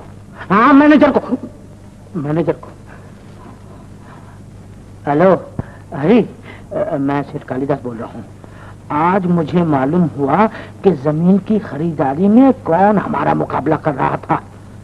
पार्टी बिल्कुल करकी है, तुम दाम बढ़ाकर सौदा कर लो। क्या कहा? अरे रईस कहा के अगर उनमें से कोई मर जाए तो चंदन और घी के बदले घासलेट में जलाना पड़ेगा। हाँ हाँ हाँ, सौदा कर लो। हाँ। जग्गू, भाई वो सरकारी जमीन तो हाथ से गई, अब प्लान के कागजात और मकानों के नक्शे का क्या होगा? फिक्र ना करो, सब रद्दी के भाव से निकल जाएंगे। इस मुल्क में पढ़े लिखे नौजवानों के प्लान कामयाब हो जाते तो ये तोन फैलाने वाले महाजन काशी जी की सीढ़ी पर बैठे दिखाई देते।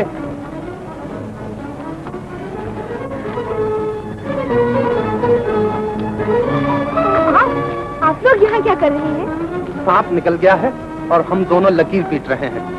आखिर बात क्या है, कुछ बताइए तो। बात यह है कि जमीन के लिए जो रेस हो रही थी उसमें अपना घोड़ा विनिंग पोस्ट पर आकर फोर्स हो गया। यानी स्कीम फेल, प्लान चौपट। अब इसके सिवा और कोई चारा नहीं कि रंगून वाली नौकरी मंजूर कर ली जाए। घबराने की कोई जरूरत नहीं। मैं जो नौकरी कर रही हूँ इतनी तनख्वाह मिल जाती है कि सबका गुजारा हो सकता है। रूपा, मुझे अपनी दुनिया आप बनानी है। मगर वो दुनिया आप यहाँ रहकर भी बना सकते हैं, बाहर जाने की क्या जरूरत है? मैं अपनी जरूरत तुमसे ज्यादा समझता हूँ, मुझे जाना ही होगा। आप मंदहार में लाकर मुझसे दामन चढ़ना चाहते हैं?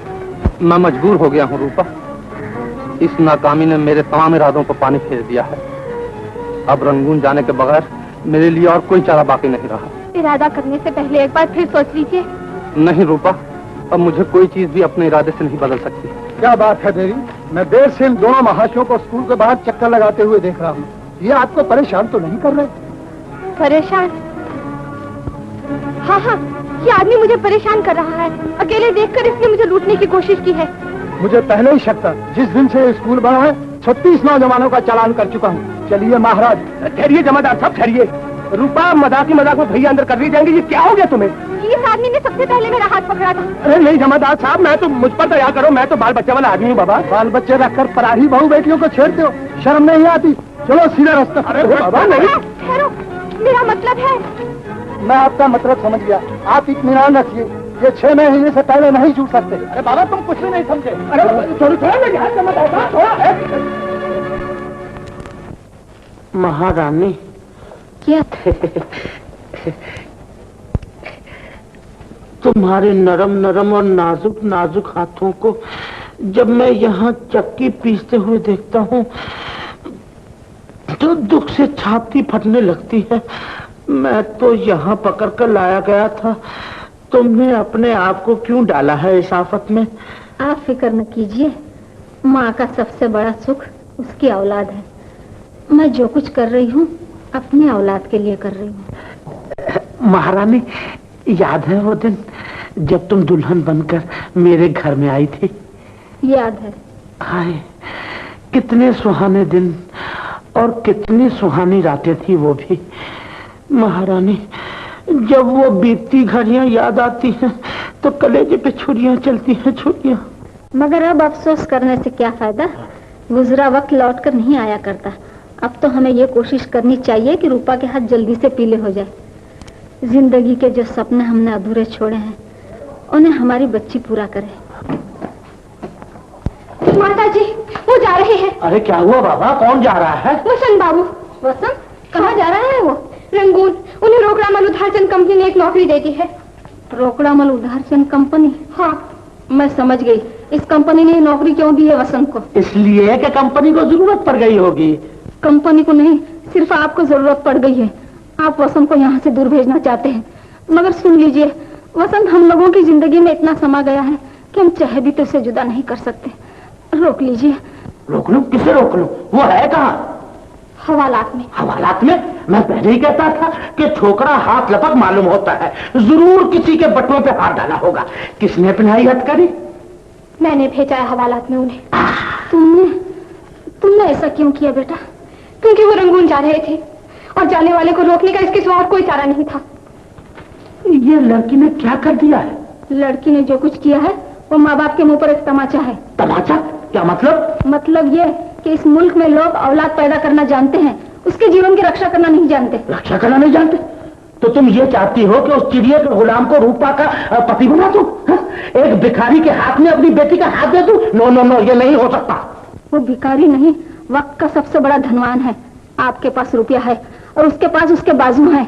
वो जो कुछ पैदा करता है अपनी मेहनत से, और आपने जो कुछ हासिल किया है वो दूसरों की मेहनत से मांगी हुई भीख है। कुछ भी हो, मैं इस रिश्ते को मंजूर नहीं कर सकता। मैं फिर कहती हूँ कि आप सिर्फ चांदी के रुपए और सोने की ईंटों को धन समझते हैं, मगर ये नहीं सोचते कि दिल में खुशी न हो तो लड़कियां हीरे और मोतियों के ढेर पर बैठकर भी रात दिन आंसू बहाया करती हैं। अगर लड़की का सुख चाहते हैं तो वसंत को हवालात से छुड़वा दीजिए। मैं कहता हूँ कुछ दिनों तक उसे वहीं रहने दो। चक्की पीसते पीसते उसके बाजू जरा और मजबूत हो जाएंगे। आप स्त्री से जीत गए थे, मगर माँ की मानता से नहीं जीत सकते। जवाब दीजिए, वसंत को लाते हैं या नहीं? नहीं नहीं, हरगिज नहीं। बहुत अच्छा। अगर मेरी बच्ची का होने वाला सुहाग जेल में है तो मैं अपना सुहाग को भी वहीं भेज दूंगी। क्या मतलब? मैं आज ही सीआईडी के दफ्तर में इतला देती हूँ कि आपने सरकार को धोखा देने के लिए इनकम टैक्स के कई खाते गलत बना रखे हैं। देखो देखो देखो, तुम्हारा मजाक हमेशा बेतुका होता है। मैं तो तुम्हें छेड़ा था और तुम नाराज हो गई। मैं भला तुम्हारा कहा कभी टाल सकता हूँ? अभी उसको छुड़ा लेता हूँ। मगर एक बात है महारानी, गुस्से में तुम और भी कयामत मालूम होती हो। अच्छा अच्छा, अब चलो।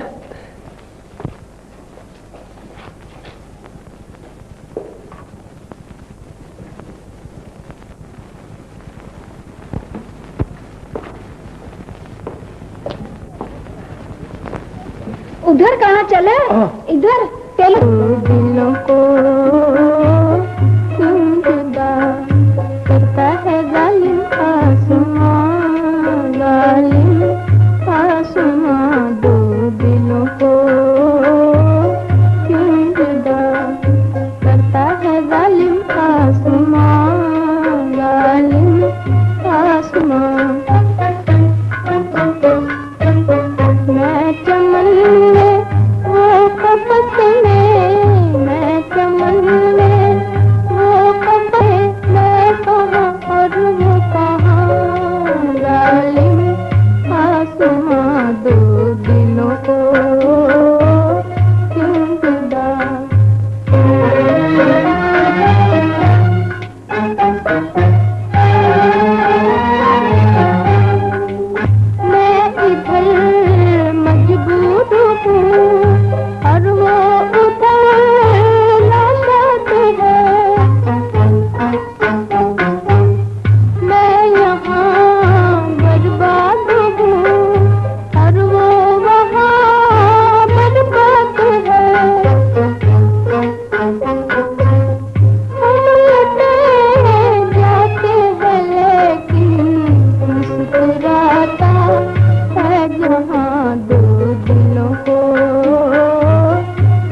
रोना धोना बेकार है मेरी बच्ची। तेरी माँ तेरे लिए अपना जीवन तक कुर्बान कर देगी। और बाप भी तेरी माँ से एक कदम पीछे नहीं रहेगा।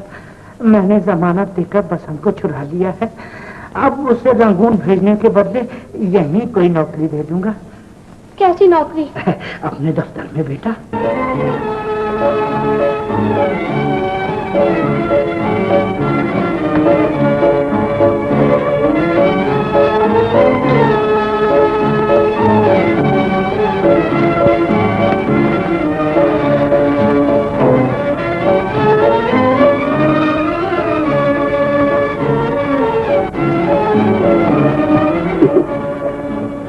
आपने कुछ कहा? भंग तो नहीं चला रखी? मैंने समझा आप कुछ पूछा मुझसे। कल्लू, मैं 4 साल से इस मकान में आकर ठहरा करता हूँ, मगर यह हालत कभी देखने में नहीं आई। न जाने कौन मनुष्य इस घर में घुस गया है। अब तो गर्मियों में से ताराचंद के मकान में डेरा डालूंगा। बस ये मकान अब अपने काम का नहीं रहा। वहाँ क्या है सेठ जी? न ऐसा फर्नीचर, न इतना सामान जो बाहर यहाँ है, वो उस घर में कहाँ? कल्लू, घर की बाहर साजो सामान से नहीं बल्कि रहने वालों के दम से हुआ करती है। बुलबुल के तराने जंगल को भी मंगल कर देते हैं और उल्लू की बोली महल को भी खंडर बना देती है। वो मकान छोटा जरूर है, लेकिन इसकी तरह खोटा नहीं।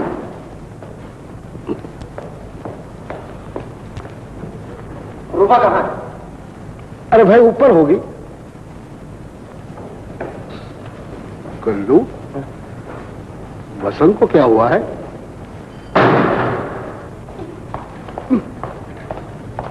किरण कहाँ है? ऊपर होगी। धरो दीवार भोचाल में कांप रहे हैं। मैं कहता हूँ कलवा, इस घर में जरूर कोई मनुष्य आ गया है। बस सामान बांधो जल्दी, देर होगी तो यहाँ से नंगे पांव भागना पड़ेगा। लेकिन बात क्या है, कुछ बताओ तो सही। बात के चक्कर में ना पड़ो, मुफ्त का घर सदा मनहूस होता है। बस जल्दी करो, जल्दी, मैं कहता हूँ।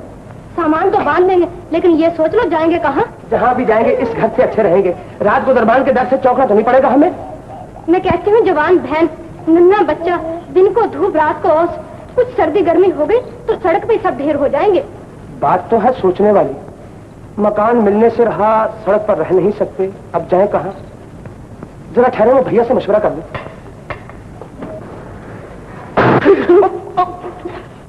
मैं कहता हूँ कुछ न कुछ तुझ में ही खोट है। कुत्ता अलग भौंक रहा है, दरवाजे अलग टूट रहे हैं, न जाने क्या तूफान आने वाला है। हम सब ने तो अपना अपना बिस्तर गोल कर लिया, मगर उन बेचारों का क्या होगा जो जमीन मिलने की खुशी में आज उस कंध के पास जमा हुए होंगे। हाँ भाई, तुमने ठीक याद दिलाया। आध घंटे के बाद तो वहाँ मीटिंग भी है। हाँ, हमें उन बेचारों को अपनी नाकामी का हाल सुनाना है और उनके रुपए भी वापस करने हैं। तो फिर चलिए। हाँ चलो। सेठ जी, आपका कुत्ता बेकार नाराज होता है। मैं बहुत सीधा आदमी हूँ। अच्छा, बाबूजी, बाबूजी, कहाँ जा रहे हो? मीटिंग में। कैसी मीटिंग? कहीं नाच गाने की सभा हो तो मैं भी चलूं?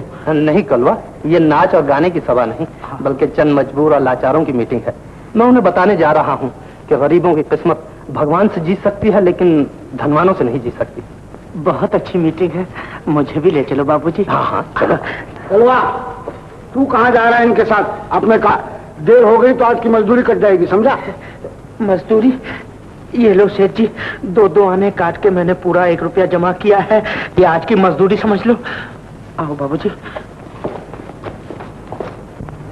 दोस्तों, भाइयों और बहनों, यहाँ रुपए वालों को मिल, कारखाने और बाग बागीचों के लिए जगह मिल जाती है, मगर गरीबों को अपनी चिता सुलगाने के लिए भी कोई जगह नहीं मिलती।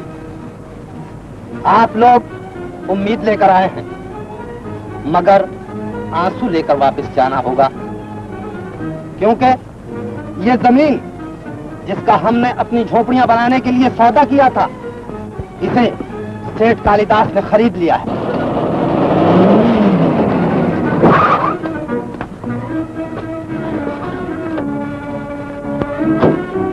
क्या बात है? क्या बात है? तुम लोग कौन और क्यों जमा हुए हो यहाँ? हमें रहने के लिए घर चाहिए। हम सर छिपाने के लिए जगह ढूंढने आए हैं। जगह ढूंढने आए हैं? मैं 6 साल तक विलायत में रहा हूँ, मगर इस तरह जगह ढूंढते किसी को नहीं देखा। सीधी तरह से वापस चले जाओ। ये जमीन हमने खरीदी है। भाइयों, ये जमीन इसी ने खरीदी है। मालूम होता है यही सेठ कालिदास है। यही सेठ कालिदास है तो खरीदने वाला तो उस ऐसा कभी ना बना। कभी नहीं, तुम ठीक कहते हो बाबूजी। शाबाश।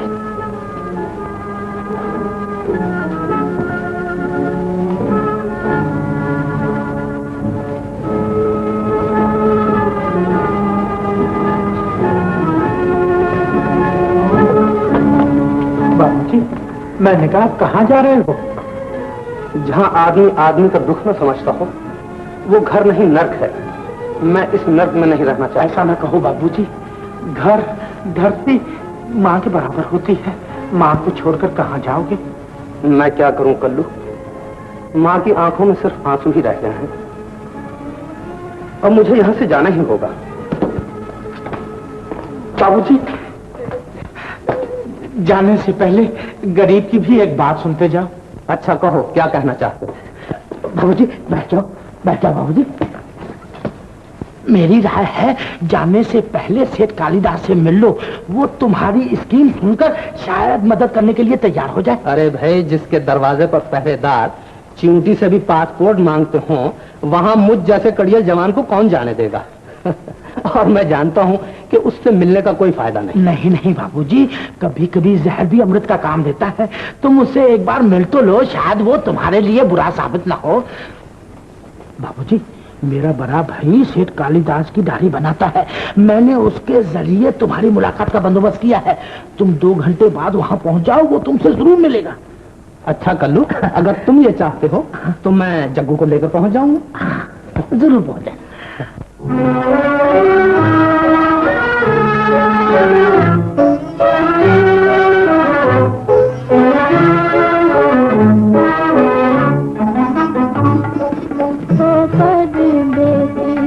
याद में तेरी पल पल मनवा रोए, पल पल मनवा रोए।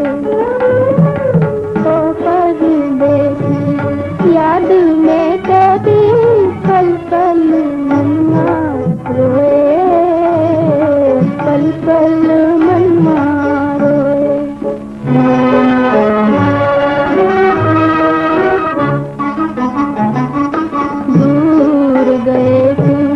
अपना बना के दूर गए तुम, अपना बना के, ओ अपना बना के।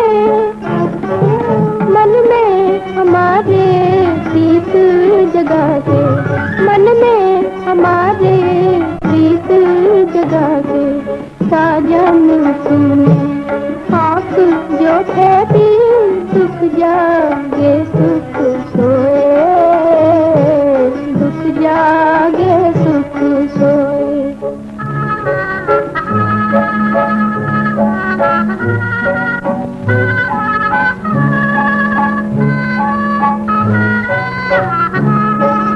चैन नहीं है तुझ दिल प्यारे, चैन नहीं है तुझ दिल प्यारे।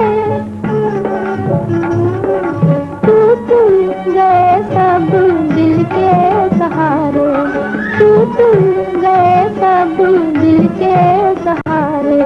जीवन सुना रात अंधेरी, डगमग नैया होए, डगमग नैया होए।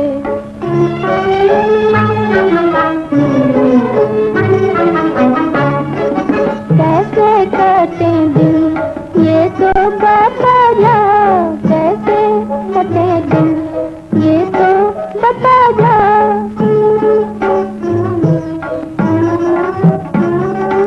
टूट गया दिल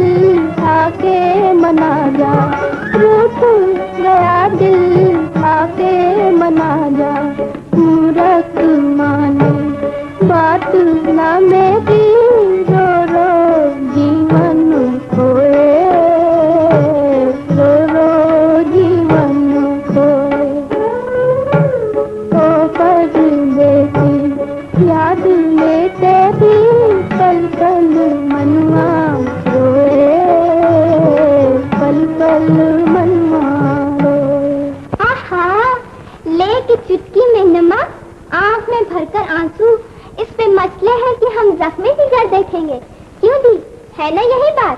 मजाक न करो शशि, मेरी तबीयत ठीक नहीं है। मजाक? अरे मैं तो नब्ज देखने आई हूँ।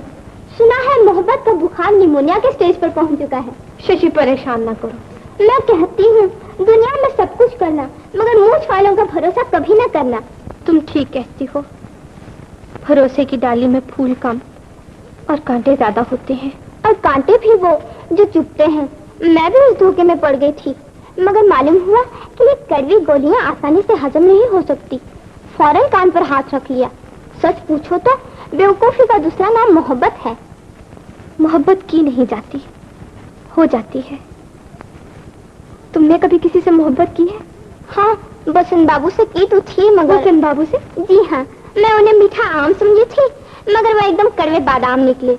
इसलिए मैंने अपने प्रोग्राम से उनका नाम हमेशा के लिए कैंसिल कर दिया है। ए बाबू साहब, कौन हो तुम? कहाँ घुसे जा रहे हो? हम लोग सेठ जी से मिलने आए। सेठ जी से मिलने का? भागो भागो, सेठ जी ने आजकल धर्म कर्म का खाता ही बंद कर दिया है। अजी मेरा नाम है जग्गू जगन्नाथ और इनका नाम है बसंत बाबू। बसंत बाबू? महाराज आपने पहले ही क्यों ना बता दिया? सेठ जी आप ही की राह देख रहे हैं। अच्छा। पधारी। बाबू साहब, 2 बोल अपने लिए भी बोल देना, बाल बच्चे वाला। हाँ जरूर। किधर जाना मांगता? भाई साहब निकल चलो, आज दोनों भाइयों की खाली खींची जाएगी यहाँ। हम बोलते तुम किधर जाना मांगता? हम लोग सेठ जी से मिलने आए हैं। मेरा नाम बसंत है। Basant babu? Oh God, I am very sorry mister Basant. अंदर जाइए, सेठ जी आपका वेट करता है। हाँ भाई, भाई साहब सेठ जी से फिर कभी मिल लेंगे। आए तो मिसी बाबा से भरपेट बातें कर ले। ये बोलती है तो ऐसा मालूम होता है कि कान के पास पहाड़ी मैना बोल रही है। हमारा छोड़ो यार, आओ। हाँ हाँ, 3 लाख की रुई खरीद लो। मार्केट का भाव बहुत ऊंचा जाने वाला है। क्या कहा? 7 लाख? 7 लाख में सौदा नहीं होगा, 17 लाख की बात करो। हाँ, अरे भाई 6 महीने और ठहर जाओ। मेरी मिल के शेयर्स 5-5 हजार में न बिके तो मुझे कहना। अरे कलुआ, वहाँ भी कमबख्त टेलीफोन के पीछे पड़ा रहता था और यहाँ भी आया हमारा सर मुड़ाने के लिए। कमबख्त को लाखों की बात करने की बीमारी हो गई है। हम उसे डंडा लेकर पीट रहे थे। घबराओ नहीं, मैं ही कालिदास हूँ। लो ये कागज। कैंप वाली जमीन आज से तुम्हारी है। तुम जिस तरह भी चाहो उसे काम में ला सकते हो। और हाँ, रुपए के लिए भी भागदौड़ की जरूरत नहीं, जितना भी चाहिए यहाँ से ले सकते हो। सेठ जी, क्या मैं पूछ सकता हूँ कि आपने ऐसी शानदार जिंदगी छोड़कर हम गरीबों के साथ रहना कैसे मंजूर कर लिया था? असल में रूपा मेरी इकलौती लड़की है, और जिसे आप बोरचंद कहकर पुकारते हैं वो रूपा की माँ है।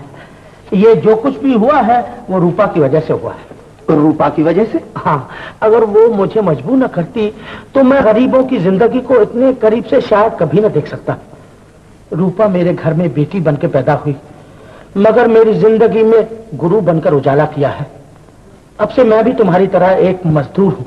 रूपा ने आपको हम गरीबों से नहीं मिलाया, बल्कि हिंदुस्तान की नब्ज आपके हाथ में दे दी है। मुझे इजाजत दीजिए कि मैं जाकर उस देवी को नमस्कार करूं। जी हाँ, जाने से पहले मेरी एक प्रार्थना है। फरमाइए। अभी चचा यानी रामदास को कुछ न बताया जाए कि हम कौन हैं। उसने ख्यालों की जो सुनहरी दुनिया आबाद कर रखी है, मैं उसे बर्बाद करना नहीं चाहता। मैं नहीं चाहता कि मेरी जिंदगी का असली रूप उसको मुझसे जुदा कर दे। वादा कीजिए, उसे कुछ नहीं बताएंगे? मैं वादा करता हूँ। अच्छा ना।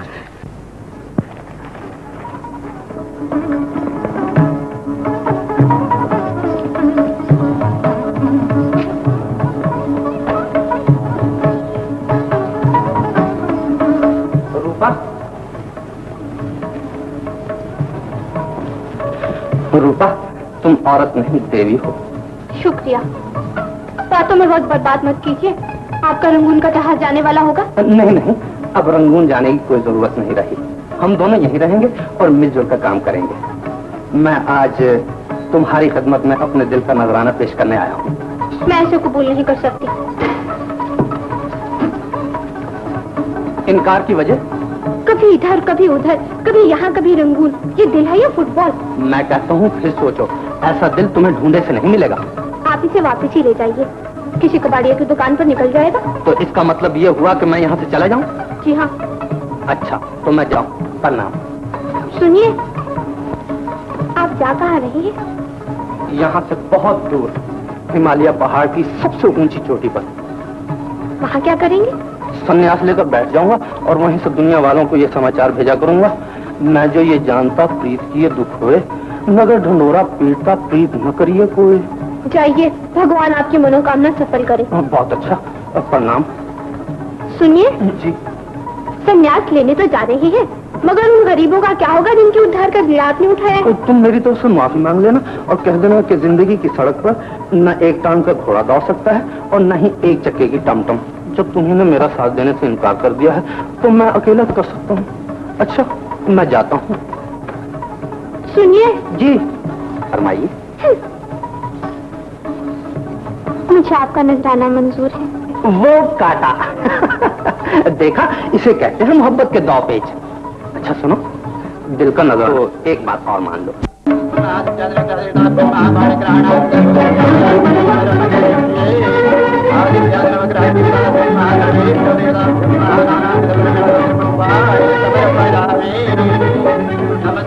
मैंने कहा कल्लू महाराज, मंडप भी सजा है, पंडित भी मौजूद है, लगे हाथ तुम दोनों भी बैठ जाओ। जवानी का संजोग मिल गया तो बुढ़ापा क्यों पीछे रहे? सेठ जी मैं तो सर के बल बैठ जाऊं, लेकिन क्या करूं, पंडित जी ने हमारी मुहूर्त 10 दिन के बाद की निकाली है और उसका है कि इससे पहले अगर लगन कर लिया तो कन्या और वर दोनों में से एक जरूर उलझ जाएगा। अरे राम राम राम, तो 10 दिन के बाद ही सही कर लो। हम तो ये चाहते हैं कि कन्या का सुहाग कायम रहे। नहीं जब तुम्हें जरूर ठीक है। मैं भूल गया, सेठ कालिदास यहाँ आने वाला है। उसके आने से पहले हमें बोरिया बिस्तर उठाना चाहिए। कहीं ऐसा न हो जाए 4 महीने आराम से गुजारे हैं और 6 महीने जेल में सड़ना पड़े। ठीक है, मगर फिक्र की क्या बात है चचा? कैंप में काम तो शुरू हो ही चुका है। हाँ, और थोड़े दिनों के बाद हमारे अपने मकान तैयार हो जाएंगे। अरे हाँ।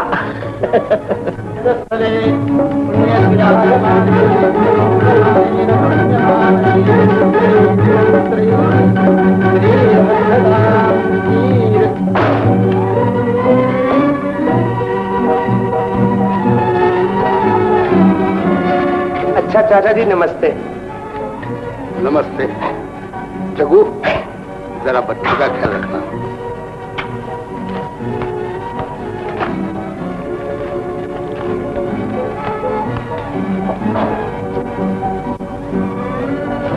चाचा, आप ही की वजह से हमें ये जिंदगी मिली है।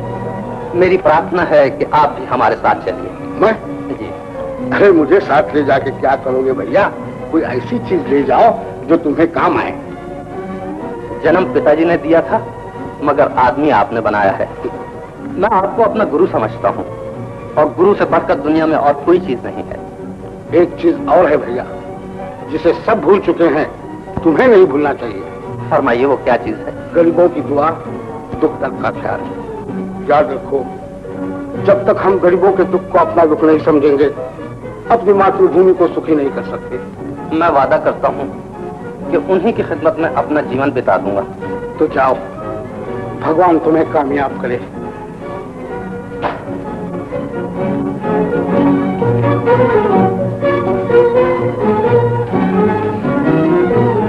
हाँ कलवा जी। सेठ जी, शादी के बाद तुम दोनों को घर की जरूरत पड़ेगी।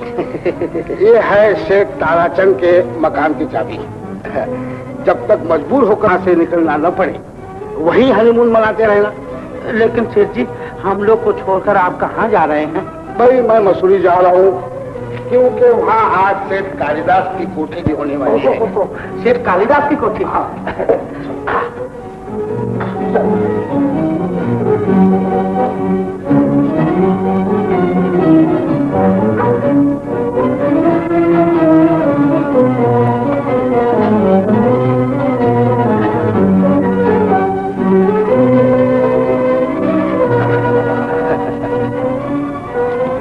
जो सुख और शांति की छोटी सी दुनिया आबाद हो गई थी, उसे उजड़ते हुए देखकर बड़ा दुख होता है। भगवान के लिए न जाइए। मेरा बस चलता तो तुम दोनों के ब्याह में मैं जरूर शरीक होता, मगर क्या करूं, कल और उसके आने से पहले हमें 9 2 11 हो जाना चाहिए। परमात्मा ने चाहा तो अगले सीजन फिर मिलेंगे। महारानी देख लिया, वक्त का सबसे बड़ा धनवान हमारी आंखों के सामने जा रहा है। हाँ, मुझे याद दिलाना, ये लकड़ी की दीवार गिराकर यहाँ पत्थर की एक हमें जीवन का असली रास्ता दिखाया। जिस देवता ने मुद्दतों के बिछड़ों को फिर से गले लगवाया, आप उसी के लिए इस घर का रास्ता बंद कर देना चाहते हैं? तुम नहीं समझी देवी। मैं चाहता हूँ कि अब वो महापुरुष आए तो इस घर के सदर दरवाजे का स्वागत करूँ